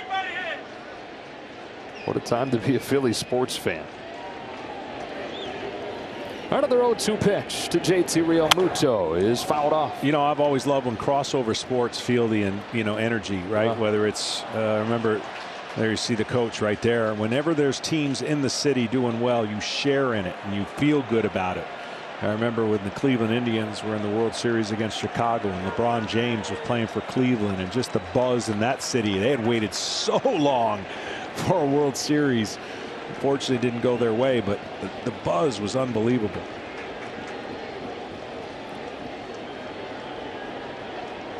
A couple like that. No Deruzzi looking down, not liking his footing. I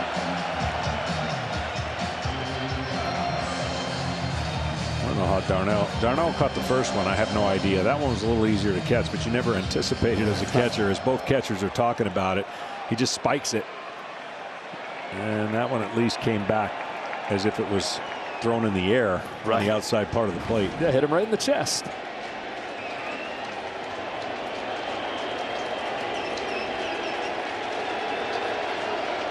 A walk and hit by pitching this inning. Another 1-2 is lofted to left. Rosario drifting back to the warning track. It comes down into his glove and ends the 4th.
Michigan on Big Noon Saturday, and then the Badgers and the Spartans, John Spartans, squaring off at 4 with 7th-ranked USC and 20th-ranked Utah, finishing off a great triple-header on Fox tomorrow. Want me to pick the winners for you? Yeah, go. It's going to go Michigan, Michigan State, and an upset with USC. USC over is, Utah, right? Yeah. Is that the last game? Is Utah favored? Is it in Salt Lake? Must be. Must be. All right. Holding you to it. Vaughn Grissom. They're writing all those down in the truck. Yeah. We're going to make sure we. Solid goal. Yeah. Strike on Grissom. 8-9-1 for the Braves in this 5th inning against Aaron Nola. In his 8th season in the big leagues. When the Phillies get him 6 runs as they have tonight, he's 36-1. Well, he's done a great job throwing strikes. 13 of his 16 first pitch strikes. And what he's done is each time the guys come up for his second at bat, I really believe he pitches them different. And so they're guessing, and they're not even close on some of it, because that is the style of pitcher that Nola is. When he's connected to the mechanics, he throw any pitch he wants at any time. Is 0-2 to Grissom. Is grounded foul. Really the last link to the last great Phillies team. You know, he wasn't part of those great teams, but he debuted in 2015. Ryan Howard was at first base. Chase Utley was at second. Carlos Ruiz was on that team for another few days before he got dealt. And early on, Aaron dealt with his own growing pains, as every young pitcher does. He was also dealing with some injuries. And then there's all the losses. The Phillies lost 90 or more games each of his first 3 years.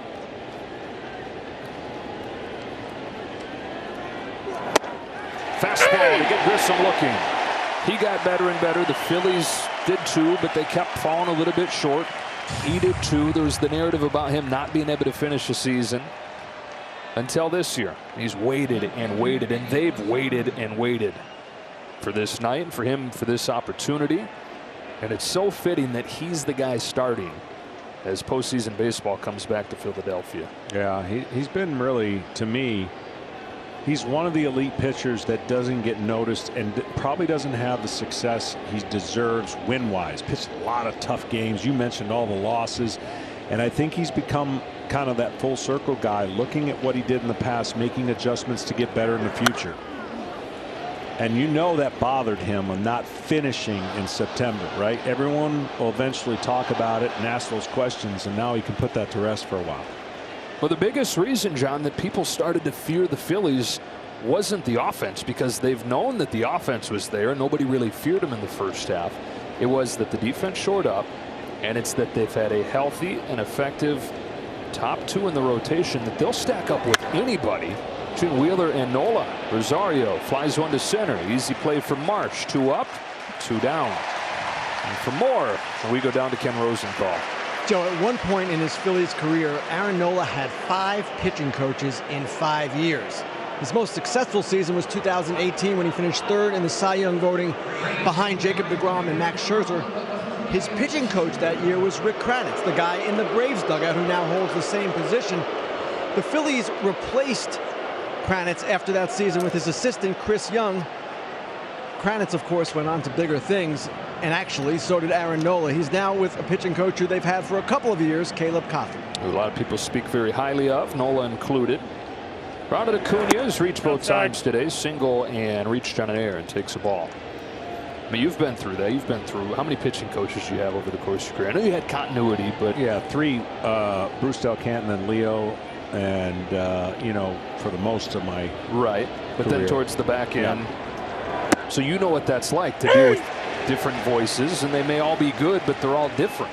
Yeah, especially now, though. Yeah, I mean, now there's more information, more ability to kind of critique and frame, and you know, cookie cut type pitches and what they look like out of a computer. And so yeah, there's a lot of things that they deal with today that we probably didn't have to deal with.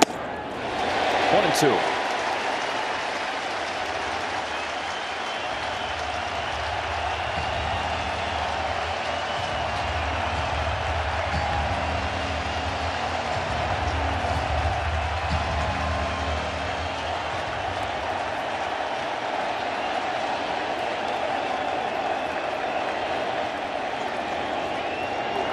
No, he didn't. Check swing, 2-2.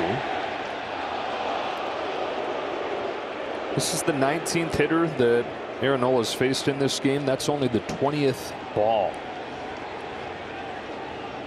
It's always been his thing back to when he started pitching when he was 10 years old. Better command than all the other kids. Gets to the majors, #1 strikeout to walk ratio in baseball. Better than ever here down the stretch in his 8th year in the postseason for the first time. Home with a 2-2. Acuna pulls it to third. It's been an adventure for Bohm over there tonight. Spot on this time. Halfway home, 6-0 Phils.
John, you want a stat that's going to make you and all of us feel a little bit old? I'm ready. Okay. Bryce Harper turns 30 on Sunday. Pop up on the right side of the infield off his bat, put away. Didn't he just get here? He did. I mean, feels like he was a phenom for so long, and now he's the grizzled 11-year vet turning 30 this weekend. And in the 3rd inning, launched his 2nd home run of the postseason. Well, that's what he's known for. Obviously, tremendous power hitter. Look, he since coming here again, I think he shocked the world when he signed that contract to come here. And you could tell he's a baseball history. He's made for this. He really is. Yeah. He respects the game of baseball, and he's done everything you could ask for since coming here to Philadelphia. And there is nothing more than he would love to do to bring a championship to the city in baseball again. Castellanos swings and misses, and I think it would be great for baseball as a sport to have him on a bigger and bigger stage. Of course, he leaves Washington. The next year they go and win the whole thing. He hadn't won a postseason series before the wild card round, but he's just one of those guys that it's appointment viewing when he comes up to the plate. You know what, fair or not, there was so much put on him early, right? Like he was, again, meant to be this phenom and so much expected. Maybe he did some things a different way that rubbed people in Washington, but he learned from it. I think he's progressed. And to your point, like a veteran, he is a veteran with 10 more years to go. Right. And it's rare that you can say that in a game that is so young. 4th year of a 13-year deal. And I think it's, you could say, okay, so early on there's so much hype. It was almost going to be impossible for him not to be overrated. With the expectations, him coming in, impossible to reach. I think it's fair at this point to say that he's underrated. Down. I know he won an MVP last year, so started to get the talk charged back up again. But you don't as often hear his name mentioned in the inner circle of best 2 or 3 players in the game like it used to be. Okay, who you got, Trout or Harper? Harper or Trout? But that's what I'm saying. It was put on him so much so early, and then some of the injuries, and then maybe some of the underperforming in everybody else's eyes. And now it's kind of reversed itself, to your point.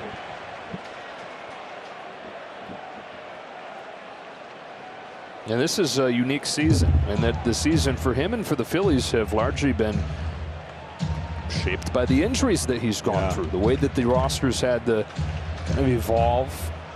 Elbow injury early on has meant that he's been just the DH. That was bad news for a team that was already going to be not very good defensively. So some guys that planned on DHing a lot.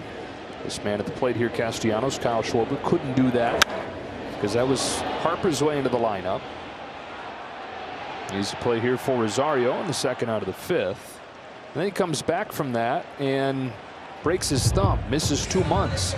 Wasn't himself in the month after coming back from that. But he has looked like the early season Bryce Harper, like the MVP Bryce Harper, as his postseason's gotten underway. And it's not one bit surprising that as the lights have gotten brighter, so is his star.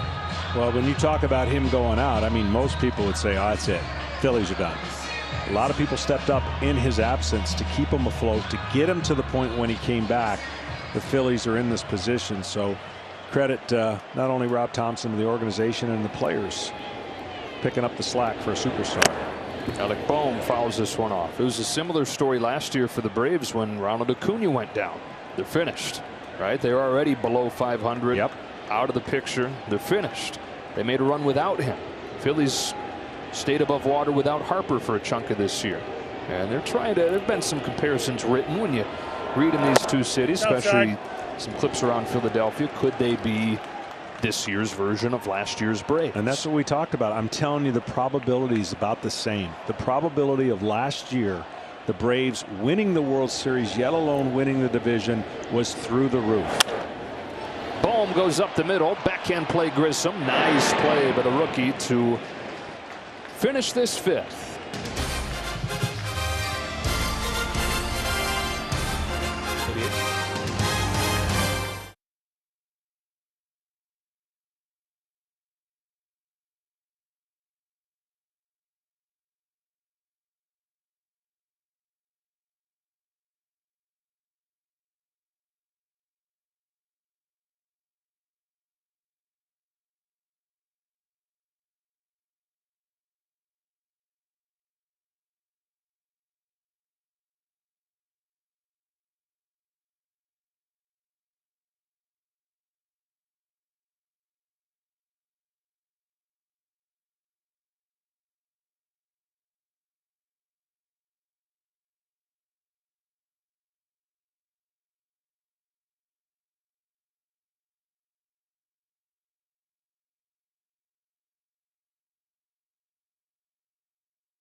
At MLB on Twitter, Facebook, Instagram, and YouTube to keep up with everything baseball.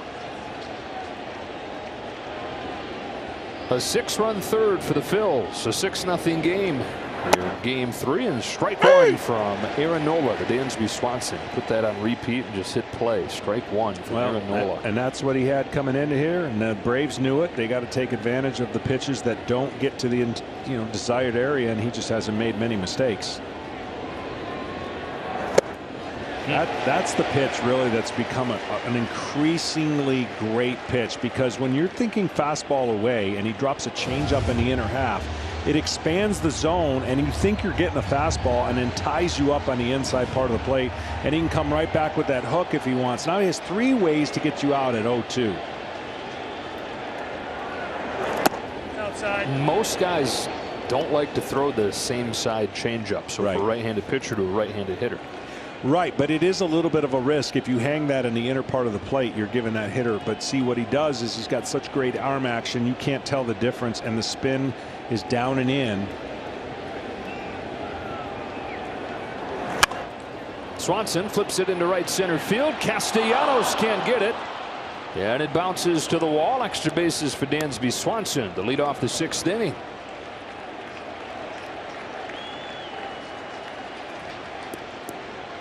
So here's the difference that I'm talking about when you look at what StatCast can show us. You got a fastball coming in. Here's the timing on your fastball, right? You got to get ready quick. But then watch when the fastball stops. There's the difference between the 2 pitches and the timing mechanism and how it messes you up. Look how many feet that is, or inches, if you will. And that's what the hitter's looking at, and the variance of the time it takes for a fastball to get there and the time it takes for a changeup to eventually get where the fastball got. That's why changeup's still one of the best pitches in baseball. Same separation with his curveball too. There's so many different looks from Nola, who comes home to Olsen. Backdoor breaking pitch, strike one.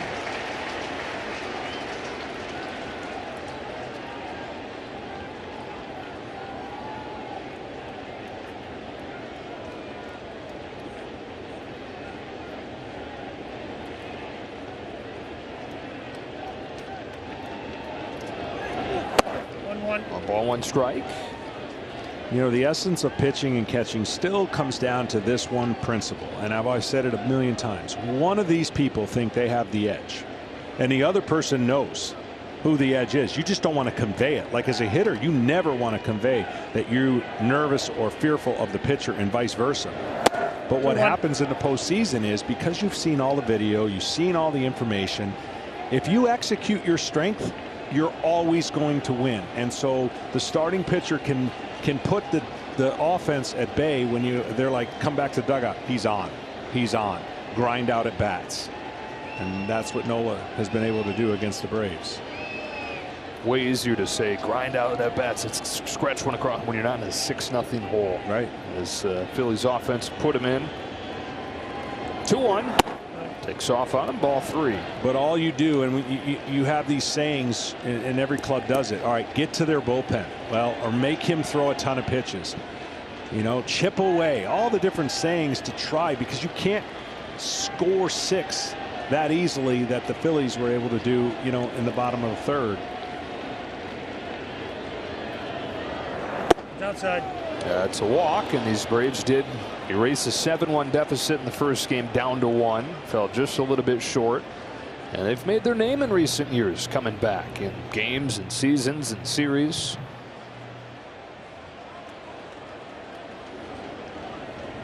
First time since the first they've had multiple runners on against Nola. Quick word from Corona.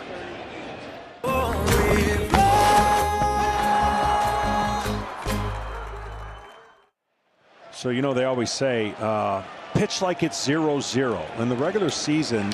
For whatever, many people question my brain activity anyways, but I knew it was 6-0 in the regular season, so it's almost impossible for me. But in the postseason, literally blocked out anything that was going on in my offensive team. I was literally, every pitch was 0-0, and that's what you have to do in the postseason. Austin Riley can get the Braves back in this game here.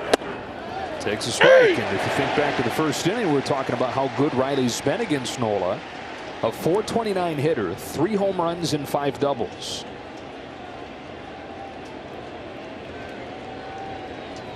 Riley would love to get a hanging breaking ball where he can use his power gap to gap. 1 for 10 in this series. Just an infield hit. Behind 0-2. And there he dotted. After getting the first two on, he dotted away and dotted in the top of the zone. I mean, you could tell him it's coming, and that pitch right there, he got the benefit of it because he's been around the plate more than not.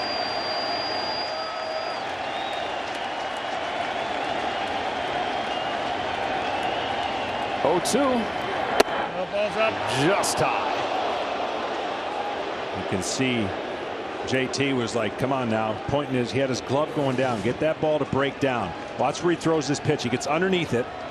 It doesn't move. And then JT's going to tell him, let's go, let's go. Focus on that end result. Get that ball to break.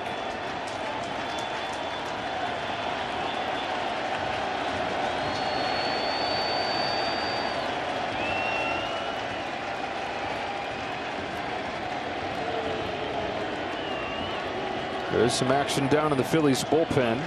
Nola's at 80 pitches. Home with a 1-2. Riley's down in a high fastball. 6K for Nola. 1 gone in the 6th.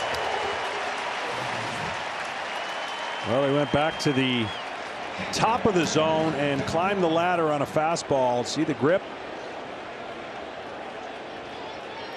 And he beats Riley to the top of the zone. Action pitch right here with d'Arnaud. Loves the first pitch. You know, Aaron, you know Nola knows that, and you know that and JT will pitch accordingly to this first pitch selection. All-star catcher, homered twice in the World Series last year.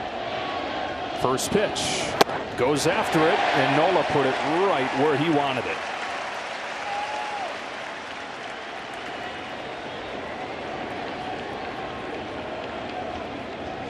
That's what you dream of doing. 19 of 23, getting ahead of a good offensive team. That's how you slow them down. Got strike 1, now comes home and gets a bouncing ball to short. 6, 4, 3, 6. No, he dropped it. Hoskins drops the ball, and the inning continues. And the roller coaster ride for Rhys Hoskins continues. I'll be honest, I took my eye off it. I just figured. Me too. I was trying to tell you 6 scoreless innings. Oh, it hit him right in the heel. Oh.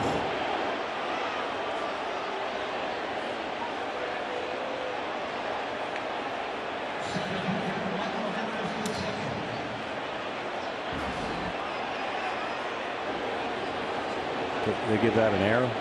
They almost have to. Yeah, maybe the second of the game for the Phillies. Braves yet to make them pay for it. First and third, 2 gone. Michael Harris looking for his first hit of the postseason. The Braves running out of chances here in game 3. Nola fires. Harris fouls it off. Here you are as a pitcher. Another time where you got to kind of block out what just happened. Well, more than that, you just know the inning was over, and if you let your brain slow down at all, like, all right, then you got to charge it back up. If you never come off the moment, to your point, then you're not worried about making another pitch. Sometimes that can get to a young pitcher, not to Nola. Bounced over first, and the Braves do take advantage. Michael Harris's first hit in the postseason is an RBI single to score Dansby Swanson, and it's 6-1. 1 batter after the error on Hoskins. And you know he's trying to breathe through it. That was a high hopper. You get him to hit it on the ball and on the ground, and that's exactly what he did, but he hit it so firmly it bounced over Hoskins, and that's going to either cause another conversation here at the mound, because so much has just happened in the last 35 seconds that you go, what? And so Nola's got to make one more pitch here to get a hitter out and reset the whole mood of this stadium that was kind of like, what just happened? Because Phillies fans, you can't blame them if they're looking here at a 6-0 lead and still not feeling totally comfortable. Everything they've endured over the last decade, even this season, they've blown 2 7-run leads, including an Aaron Nola start where they were leading the Mets 7-0. They led 7-1 after he left that game. This was back in May, and they lost the game 8-7. So Phillies fans have been burnt before. You could almost tell right there Hoskins was given the right fist of like, yes, double play, and the ball didn't catch his glove. Look, I know he got some grief over game 2. That was not the easiest of plays. Should have knocked it down. It didn't. That one right there, he is hoping Nola can pick him up big time, because you don't want that to stand out in the 3-run homer performance and offensively what he's able to do. Now this whole thing's scheming to test the mettle of Aaron Nola. Marcell Ozuna, who struck out both times, and frankly looked lost in those 2 Ks against Nola. Bullseye, strike 1.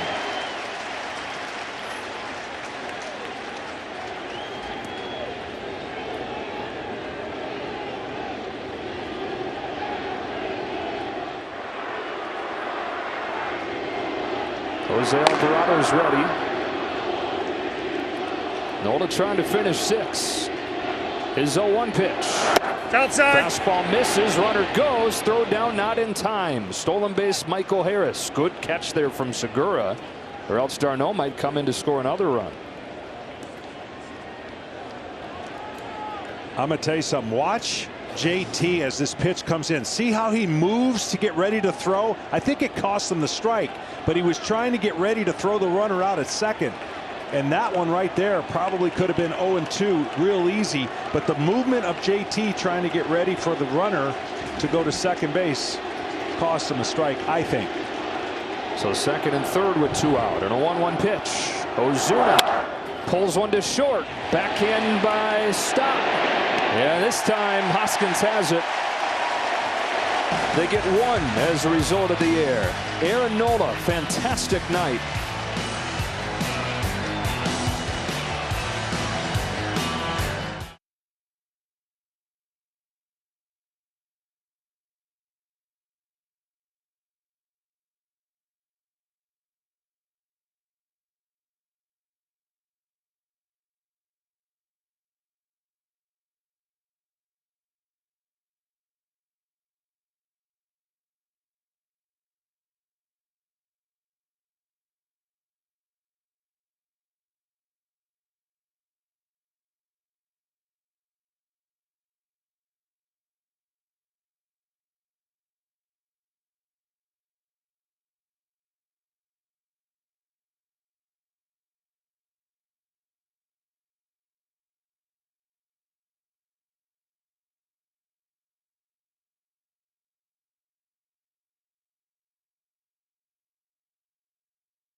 Dansby Swanson, who started last inning with a double, scored the Braves' first run on the first postseason hit of what the Braves hope will be many for this young center fielder Michael Harris. Jake Odorizzi's fired a couple scoreless innings, faces Brandon Marsh to lead off the sixth.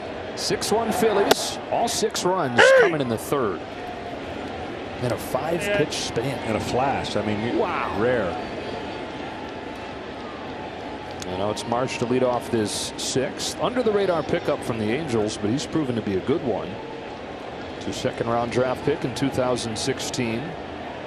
Top prospect before he debuted. Top prospect the Angels had since Mike Trout, and he got his chance when Trout was hurt last year. And he says, admittedly, he was swimming that first year, and that year 2 he's been so much more comfortable. Feels like night and day, he says. That's even with the Angels, the numbers weren't very good offensively. He was great defensively, but he's put both those things together here in Philly. He's hit, and he's been exceptional on defense. Although you wouldn't know it on that 3-pitch strikeout. 1 gone in the 6th. And a quick word from Mattress Firm. Junk sleep slowing your game? Let the sleep experts find the perfect mattress for you. Can you imagine if Brandon Marsh got traded to the Yankees? Oh, you wouldn't be able. We traded for Marsh. Where is he? Where'd Marsh go? Yeah. You could put together a list of guys who you'd at least want that to happen to. He would be near the top of that. Gene Segura takes the ball. Andrew Kashner, did he go there? No, Andrew Kashner went to the Marlins when the Marlins were applying the same policy a few years back. Yeah, you couldn't recognize him. Remember that one? I know Joey Gallo, before the Yankees traded him this year, he knew he was going to be traded, and so he started letting the beard grow out a little bit. When he got to LA, he already had like the, half beard grown.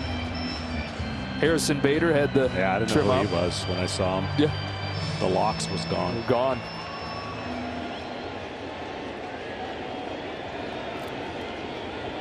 Segura walked his last time. He takes a strike here. It's 2-1. What Jake Odorizzi's doing right now, John, is not insignificant. No, not at all. I mean, he's trying to change speeds as much as he can, get a little bit of funkiness against this lineup. 2-2. He's throwing him enough off balance. He's had that changeup working in the cutter. And providing really some big innings. I mean, the ideal situation is the Braves can kind of crawl back in. Then Brian Snitker gets to decide what kind of leverage relievers he wants to use to keep it close. But right now it's not close enough to change his mind and who he's got in the game.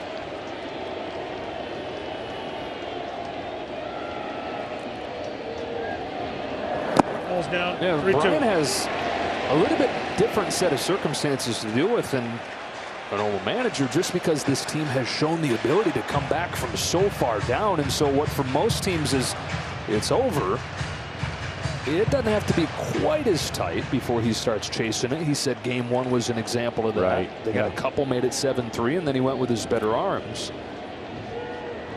No. Walk for Segura, his second.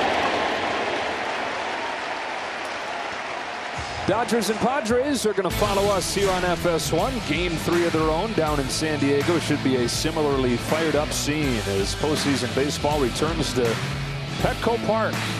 And then tomorrow will be right here for Game 4 of this series. 1 o'clock Eastern, and a pair of pivotal Game 3s on the American League side. Bryson Stott, one of the key swings of this game, is double on the 9th pitch against Spencer Strider. Yeah, it really was. It fired up this crowd, fired up the Phillies bench, because it looked overmatched up until that point off the fastball.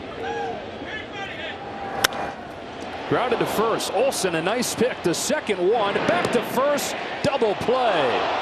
3-6-3. Thing of beauty to finish off the 6th.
He leads the Bucks into the Steel City, or the Jets visit Lambeau to take on Rodgers and the Packers. Check the local listings for the game in your area, only on Fox and the Fox Sports app.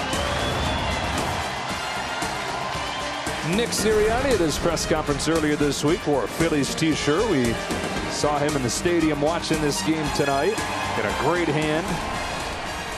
Only unbeaten team in the NFL at 5-0 and ready to host the Cowboys on Sunday night just across the parking lot here. Orlando Arcia pinch hits for Vaughn Grissom, and that's called a strike by Bill Miller. Well, the reason Arcia didn't start this game was because he's 0 for 13 with 5 Ks against Nola, but Grissom looked downright overmatched in his 2 at-bats, struck out both times. And so Brian Snitker pulls the trigger on Arcia and pays him off.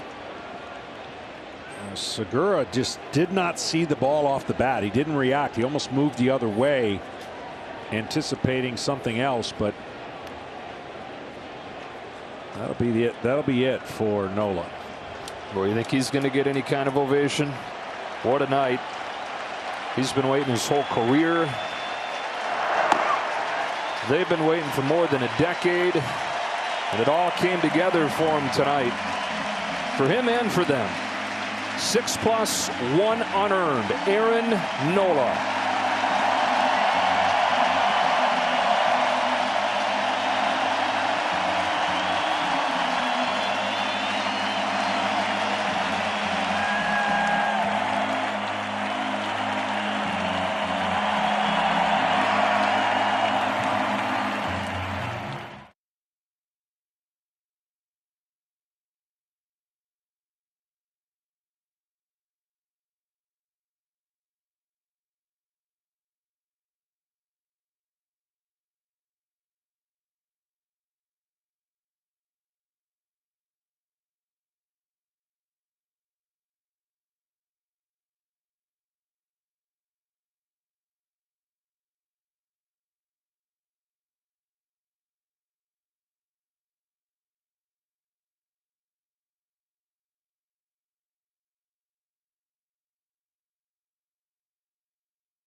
Sponsored by Intuit QuickBooks. Jose Alvarado, hard-throwing left-hander. The Phillies bullpen, John, has given up 5 runs in 5 2/3, but when they went hand to Dominguez to Alvarado in Game 1, perfect 3 2/3 innings. Yeah, this guy, he has an unfair pitch when he commands it for a strike. It's 100 miles an hour. Nobody does it more, or nobody throws more 100-mile-an-hour pitches in baseball than him. But it moves like an 80-mile-an-hour sinker, which is the combination just doesn't make sense. Back-to-back pinch hitters to open this inning for the Braves. First it was Orlando Arcia with a base hit to finish off Nola's night. Now first appearance since Game 1 of this series for William Contreras, who went 1 for 4 with a double, scored a run in that first game. He's just been kind of lost in a roster pinch with Ozuna getting the start at DH the last 2 games. The All-Star DH off of the bench here in a 6-1 game in the 7th. Tall task against Alvarado. He fouls back 99. Now, Contreras started this season as the 3rd catcher for the Braves. They brought in Manny Pena as the backup, and you can't blame him because Contreras really struggled last year when he got his opportunity. But some injuries meant that he got another chance. And a breakout star this year for Atlanta.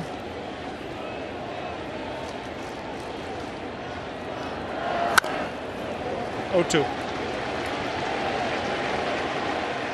Still just 24.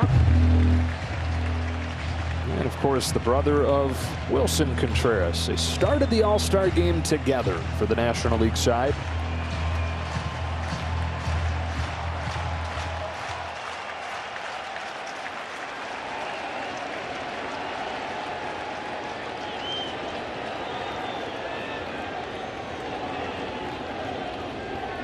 Oh-2. What a pick. You see how JT sets up right down the middle? I mean, that's all they're hoping he does, is throw it right down the middle and let the movement take care of itself. He spikes this one. His slider he tried to throw. But when you have that kind of movement, you just want him to let it eat in the strike zone and let it go where it wants to once he releases it. So he's setting up pretty much right down the middle.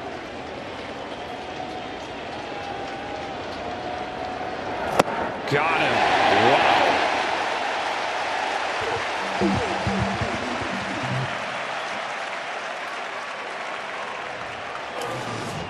Downward action on this slider, makes the adjustment, starts it like it's going to be in the strike zone. Hard to lay off. So 1 away in the 7th. Fun matchup here. Alvarado against Acuna. Ronald's 1 for 3 today. He's been on base 9 of his 12 plate appearances in this series. We talked before the series started about Harper getting going for the Phillies, Acuna getting going for the Braves. Well, Acuna's kind of done his part.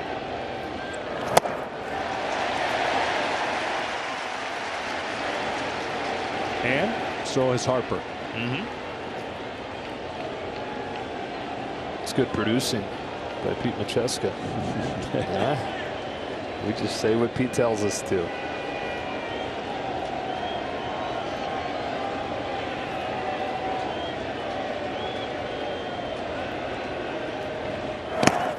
Pete points out both Harper and Acuna 5 for 10 in this series.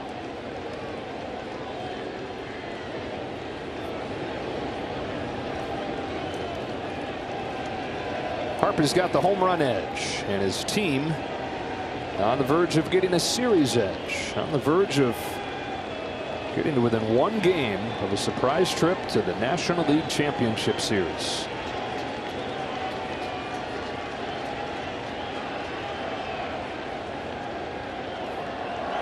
We're asking the question, could the Phillies be this year's Braves? The Braves last year, only 88 wins during the regular season. The Phillies this year, 87 wins during the regular season.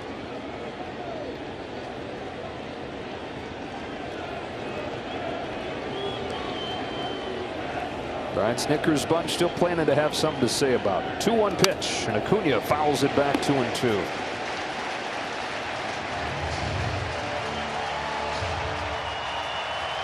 So the 2021 Braves, who were not above 500 until August 8th last year, and obviously went on to win the whole thing. Phillies weren't above 500 until June 13th, 10 days after Rob Thompson took over.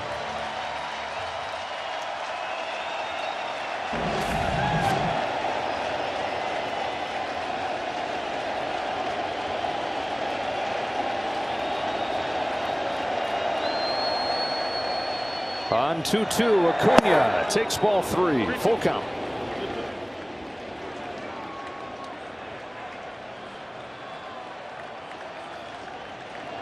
Swanson waits on deck.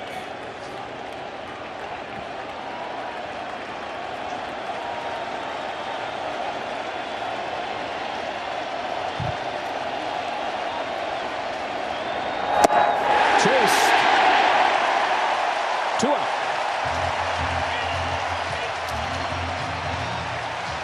Well, he took a nasty 2-2 pitch to make it 3-2, and then swung outside the zone on a fastball again that sinks away.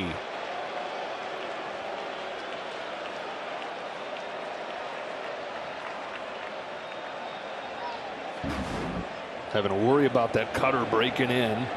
Yeah, not enough time to decipher. It's Baya. Swanson with a man at first and 2 gone. Scored the lone Braves run, doubling last inning. Coming in on a 2-out base hit from Michael Harris.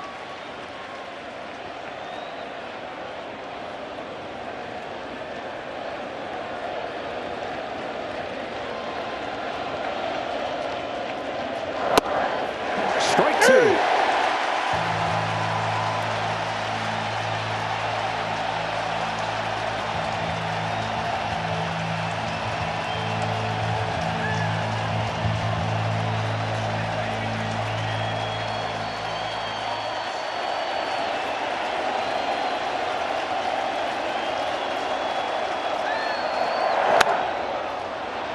Down the line, but foul.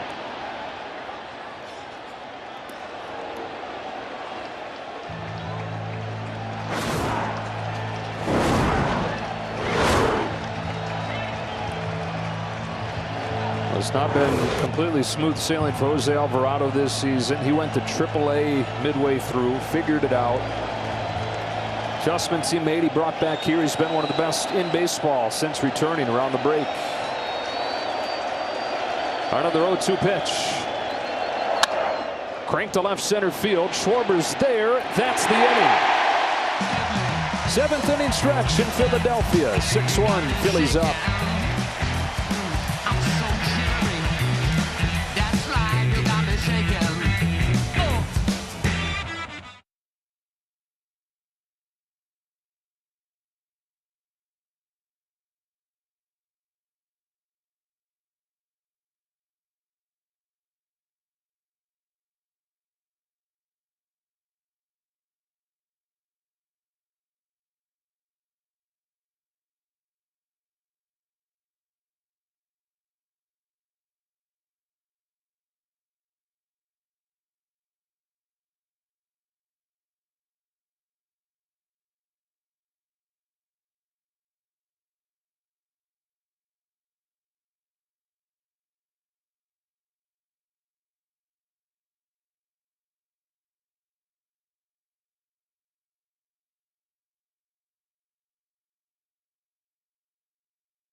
First playoff game here in Philadelphia in 11 years, and it has lived up to the hype. 6-1 Phillies in front, 6 runs in the 3rd inning, and 6 innings from Aaron Nola. Well, Aaron Nola's been locked in for a while, and you had to believe that he was the right man for the job to come back at home, and he delivered.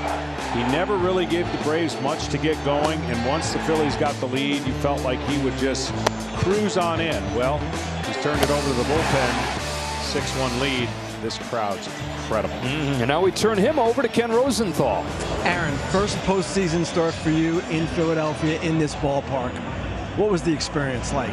Electric, man. It's awesome. These fans, wild. They're wild tonight. Team's playing great so far. Big runs, big hits. It's going well. What was working for you? First pitch strikes, for the most part, was working for me. Getting that leadoff out every inning was a key.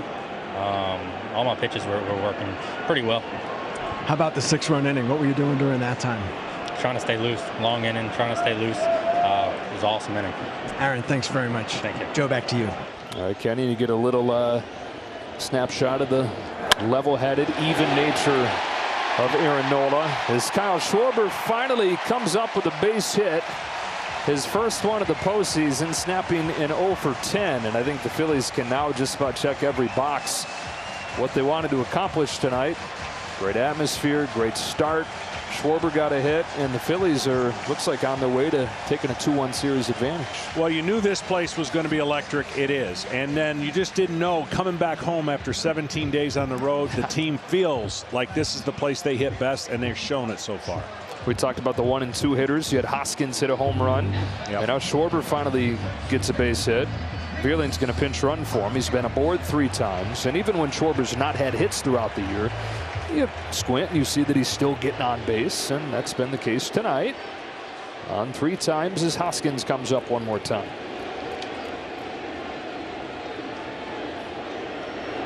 No, ball's up.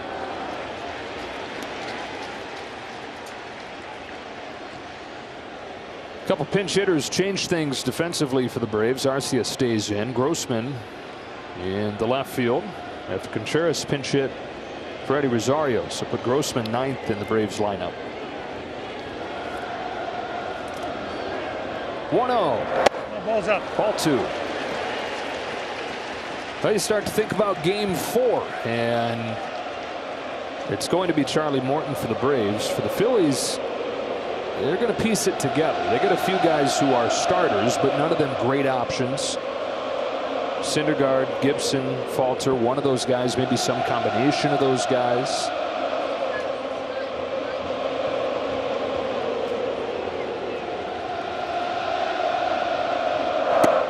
Two and 1. With all of them, though, there are reasons that you don't want to use them. You know, you had Bailey Falter's given up 7 runs in 8 innings to the Braves this year. Kyle Gibson's allowed 19 runs over his last 3 starts. Syndergaard threw 16 pitches in relief Wednesday. Hoskins down the line, hooking, foul. And so this, when you start to consider that, this was a huge game, obviously, for both teams tied at 1. But when you look at what the Phillies have as options tomorrow, maybe extra big for them. Yeah, very much so. I mean, the fact that they had to go on the road and use some resources to get here, luckily for 2 games only in St. Louis, was going to put these kind of teams in a little bit of a disadvantage, right? That was the new playoff format designed to do that, reward the teams who had the better year. But having won those games, winning on the road, now they're in position to have a 2-1 lead with a chance to finish it out tomorrow. I think they would have taken that scenario no matter who starts the game tomorrow for the Phillies.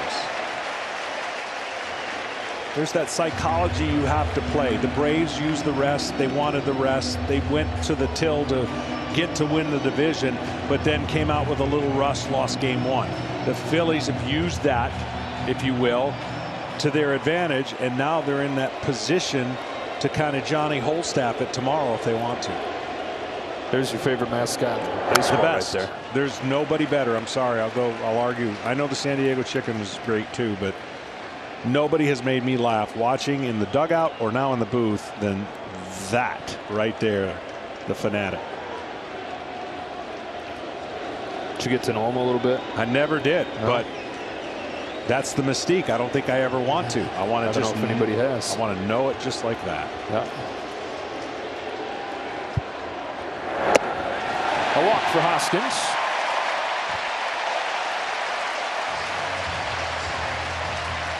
Ken Rosenthal, 2 questions. Have you gotten to know the Philly Fanatic, and what do you think of the Phillies pitching plans tomorrow? First question, early in my career, I was in the press box at Veterans Stadium, and the Fanatic took my game notes and threw them into the crowd. So that was my first experience, but he is the best mascot. And as for the pitching, it's interesting. First, obviously, guys, they've got to get through this game, and they don't want to expend too many resources doing that.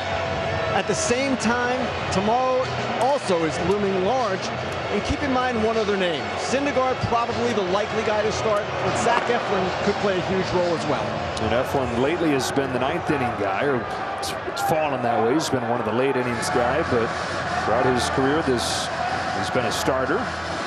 So we'll see. And he's warming right there. Odorizzi is finished in a 6-1 game.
Predict which players will stack the most total bases each day during the postseason. Compete to win $50 grand. Enter MLB Base Chase in the MLB Play app or through MLB.com/play. Restrictions apply. See official rules for details.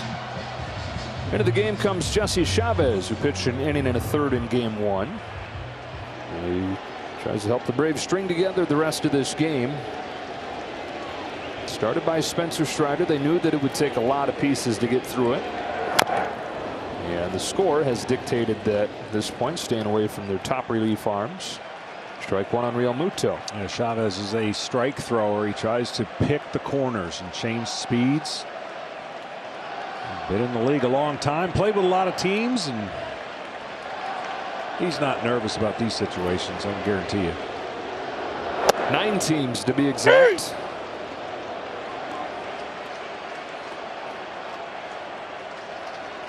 Three stints with the Braves over the last 2 years. He was with them all last season. He was with them early on this year. Then he went to the Angels. Now he's back with the Braves. Real Muto with a bouncing ball to second. Arcia gets the out at second, and that's all. Real Muto, the fastest catcher in the game. And they're at the corners with one away.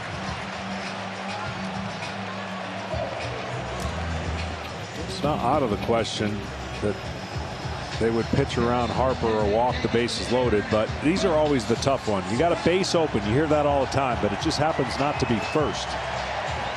And that's usually the tougher scenario. If this was second and third, they'd walk him. You're right. Right? But if you don't want to face a guy and you'd rather put it on the onus on the next guy, you do the same thing as if it was second and third. But first and third always entices the ground ball double play to get you out of the inning. Harper's got a 2-run home run tonight. Woof. Woof.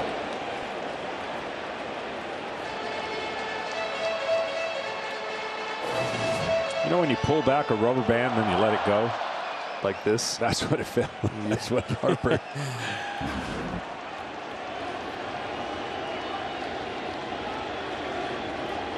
Chavez with an invisible 90-mile-per-hour fastball in the middle of the plate. Ball's up, 1-1. You know, one of the biggest questions when you talk about the length of the contract for Harper is how long can he hit like this, right? Same question for like Acuna. How long can he hit with that style?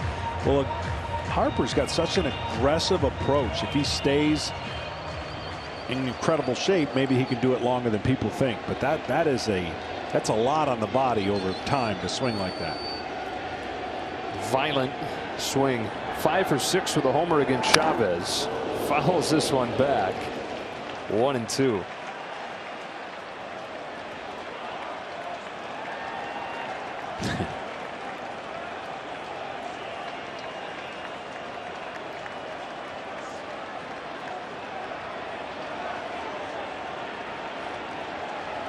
How'd you like to be behind him watching the game? Behind the Fanatic? Yeah, no. You're probably not watching the game, are you? Watching his big old green head. Ball's up, 2-2.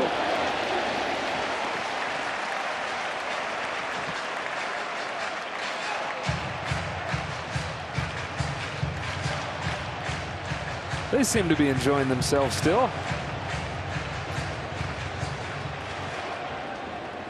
Everybody is tonight, the sellout crowd. Harper to center. Harris back. Onto the track. At the wall. Can't get it. Harper into second with an RBI double, and it's 7-1 Phillies.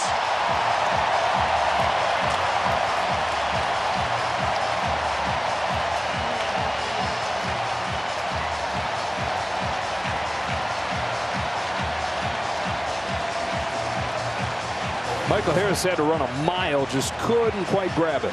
Yeah, at first I didn't think he read it right, and then he drifted and almost got back to this ball. Watch the reaction. Looks like he's got an angle on it, and then right there he keeps going, and almost makes an incredible catch. Just in the heel of the glove.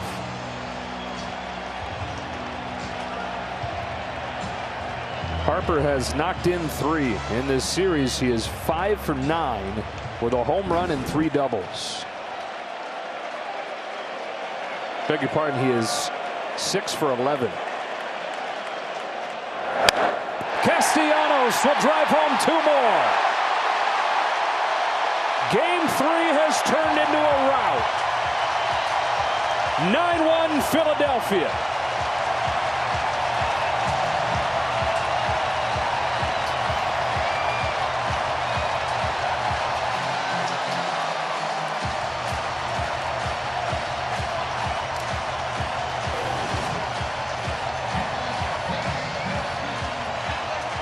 Inside out swing goes the other way. Almost looked like that was what he was going to do the entire approach at bat. Big hit. They'll pinch run for him and play a little better outfield defense.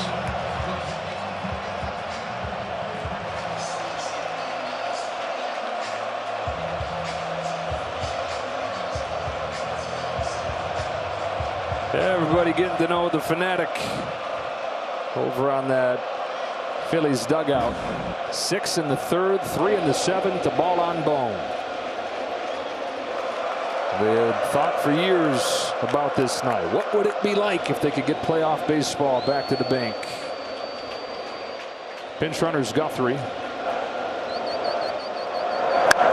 Ballman the ground to 3rd. Right at his second one. Arcia to 1st. There's 2. The Phillies 9, the Braves 1 in Game 3 of the National League Division Series.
And a 9-1 lead as we go to the 8th.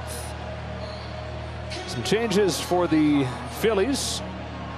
Guthrie, after pinch running, stays in the game in right. Same for Matt Vierling for Schwarber in left. Edmundo Sosa replacing Alec Boehm. Straight up move defensively at third. Straight up for the batting order as well. And Brad Hand, who is impressive in his first game back from injury, game 1 of this series, on to handle the 8th.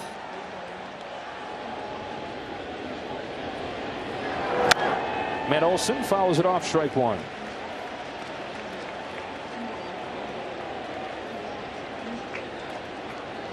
You surprised they're using Hand in an 8-run game?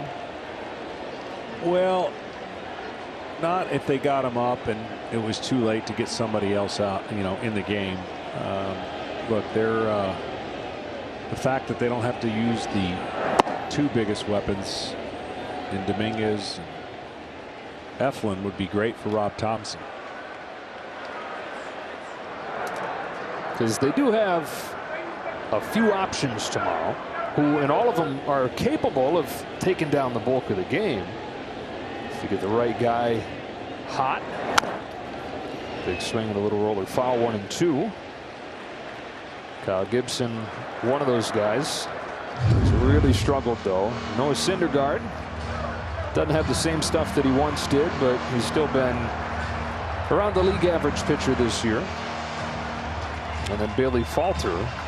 Falter's been hit hard by the Braves, and the Braves typically do hit lefties better than they do righties. You never want to lose a game, but if you're going to lose a game to this magnitude, it just becomes just another game, right? And the Braves have found ways to bounce back, but their formula is pretty simple. In game 1, they didn't get out to the lead, and Philly went on to win. Game 2, they got the lead. When the Braves score first, they're hard to beat. And so tomorrow, their formula is going to be find a way early on to break open and give their pitcher, Charlie Morton, an opportunity to work with the lead.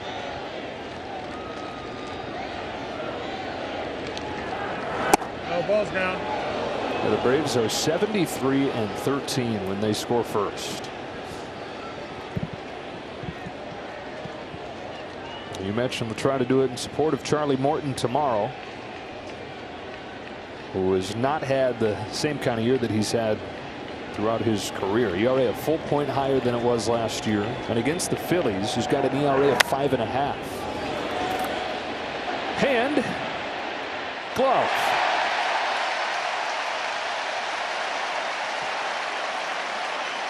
One gone in the 8th.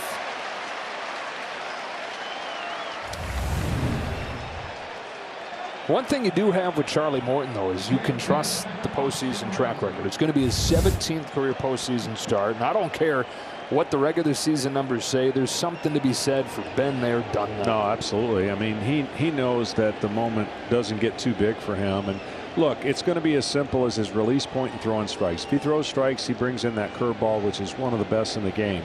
But the key will be throwing enough strikes with your fastball against this Philly lineup, because it only takes a couple mistakes, as we saw today, to get them on track, and they can put up a crooked number.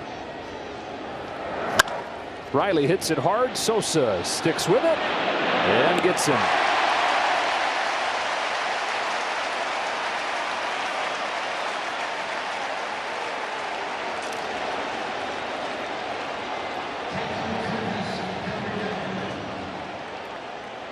Two gone in the 8th inning. Here's d'Arnaud.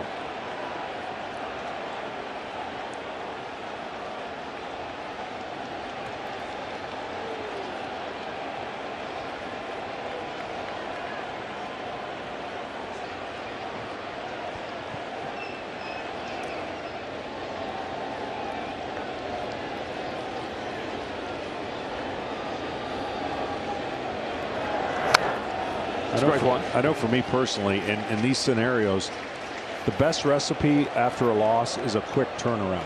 And tomorrow's going to be a relatively quick turnaround, 2 p.m. game, and you get right back after it and don't sit as long on these kind of games.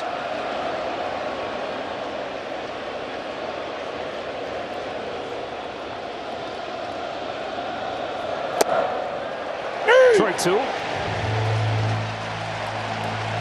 Braves are going to try to force a game 5, which would be Sunday in Atlanta.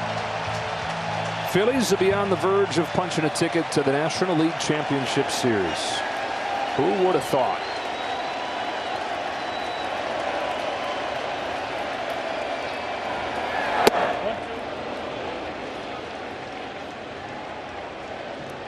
(23-27). There's their record. Made the managerial change. Rob Thompson looked like a placeholder, somebody to guide them through this season, see what they've got with the young players. They ripped off a winning streak right away. Nope. Got to the postseason for the first time in 11 years. And again, this is a team who hadn't just gone a decade without a postseason trip. They hadn't had a season above 500 in that time until last year when they finished 2 games over. And so it was looking like different years, same story, same Phils.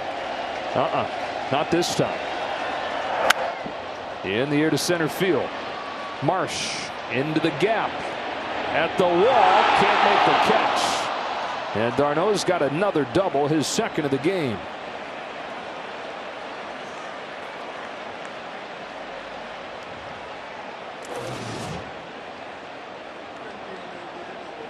Just on the webbing this time. We saw Harris on the heel and Marsh right at the end of the glove.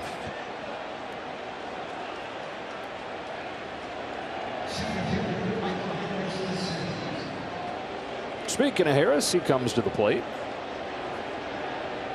Got his first postseason hit his last time, knocked in the Braves' run.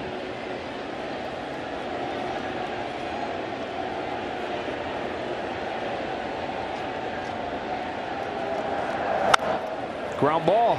Gene Segura scored his 8th for Brad Hand.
I love her. Yes, I do. But think how much has changed. Last time postseason baseball here. 7 managers, 11 years have gone by. First playoff game here in Philadelphia in 4,025 days. Back to October 7th of 2011 as Marsh fouls off Chavez's first pitch. Back to the days of Charlie Manuel as the manager. The days of Utley and Howard and Rollins, Halladay, Lee and Hamels and those great pitching staffs. And the 2011 Phillies team that won 102 games before the heartbreaking division series loss in 5 to the Cardinals last time they played a game here. And the sad lasting image of that day, Ryan Howard on the final out, injuring his Achilles.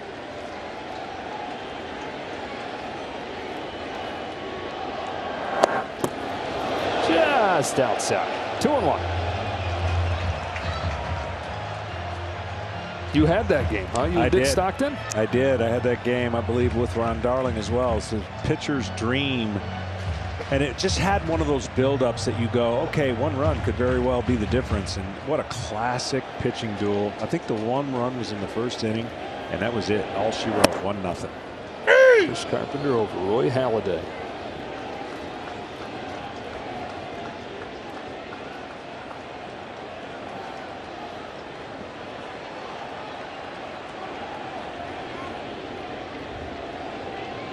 And all those guys represented in one way or another in this park.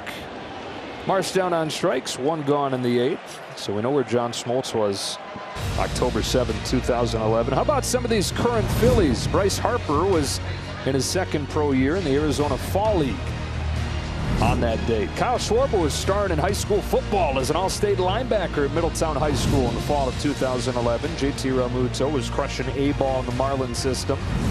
Rob Thompson was with the Yankees as the 3rd base coach. Strike one on Gene Segura.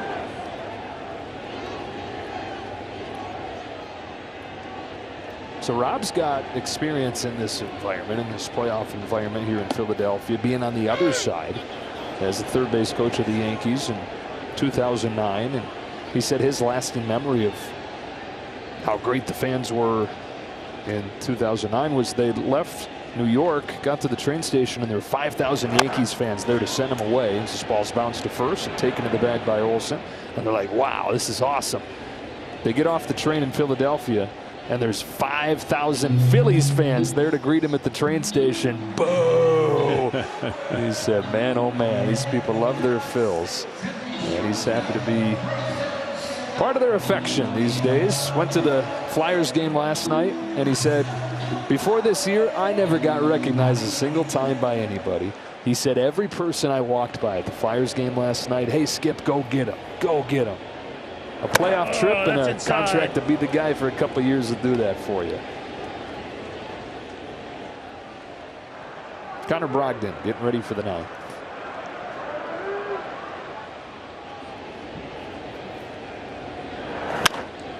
Chopper. Arcia. On to the 9th we go.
Connor Brogdon will handle this 9th inning for the Phillies.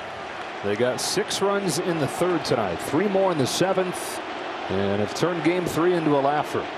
Marcell Ozuna, ball 1.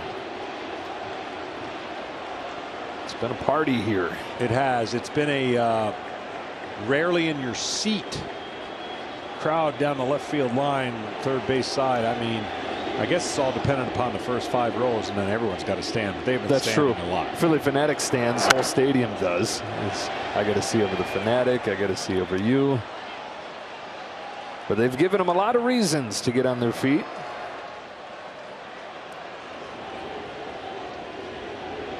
And it wasn't looking like it was going to come easy.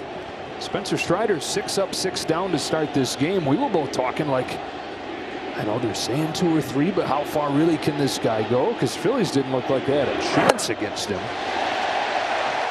But another reminder of how quickly things can change in this game, especially this time of year. Yeah, I know he will not say this, but that slider changed the everything for the Phillies and the Braves, and the pitches after that, just 5 straight hits.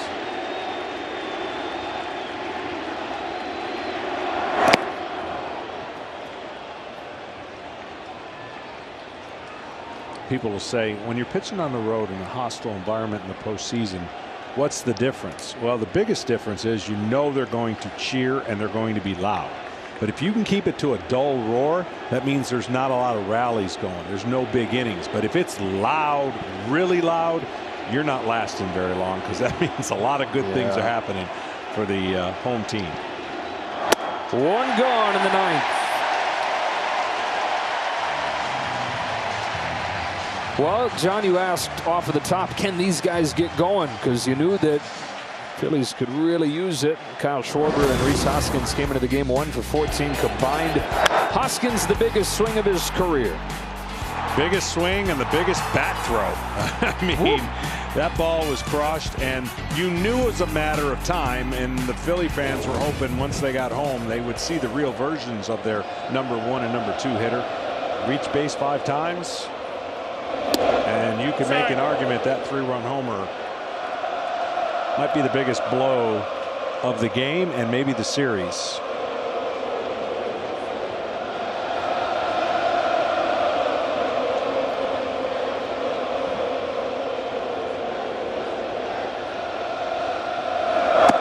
Goes down. And that chant out of place here. Serenading the Braves.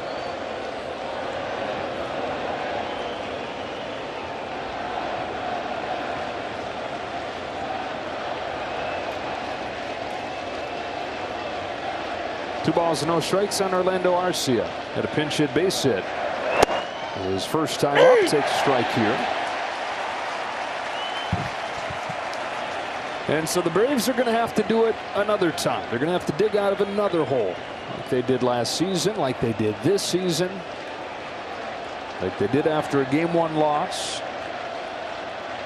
beating Zach Wheeler in Game 2. They'll try to get it back to Atlanta for a 5th game Sunday.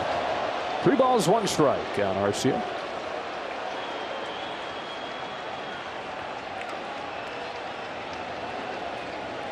If it were to get to a Game 5, Max Fried, the most likely candidate for the Braves. He's lined up for that game.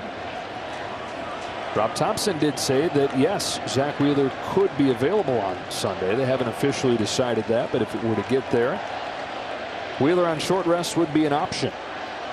Well, the Braves are going to face something, believe it or not, as improbable as last year was. They're going to face something they never faced last year, an elimination game. And that is going to be the difference. Sosa to get Arcia, and the Braves down to their last out. And they're going to have a guy on the mound in Charlie Morton, who has pitched in 4 elimination games in his career. And in those 4 elimination games, 4-0 with a 0.46. And he's been thinking about that game ever since it became 6-0. You know, you don't try to get too emotionally involved when you're the next day starting pitcher and what's going on in the game. But when the game gets kind of lopsided, you start thinking about, okay, here's what I got to do tomorrow. I start thinking about the lineup. I start thinking about, you know, what that moment's going to be like. Be his first time in the mound in the postseason since Game 1 of the World Series last year, when he had a comebacker break his shin, strike on Robbie Grossman. Threw another 16 pitches after that. He got 3 more outs with a broken leg. Morton for the Braves. We'll see for the Phillies. And as big and as loud as they were tonight, they're going to be louder in the first inning tomorrow. A win away from extending the improbable.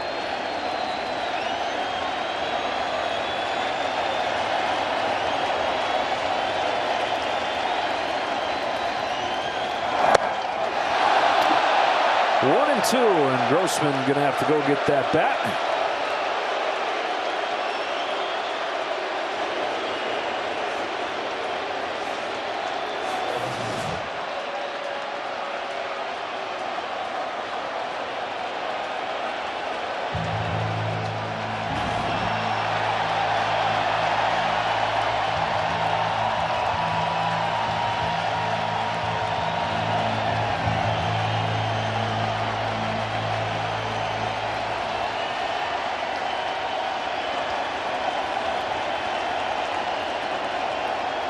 Connor Brogdon looking for a scoreless ninth. Here's his 1-2.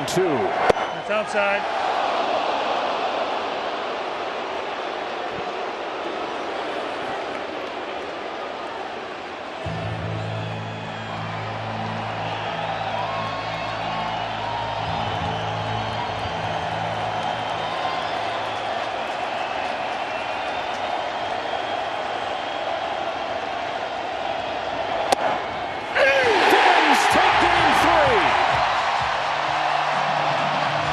What a night in Philadelphia.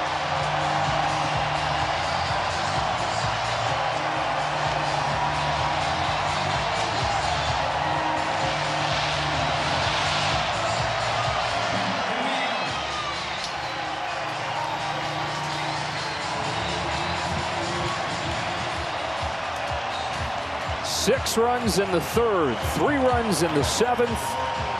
And the Phillies are a win away from the championship series.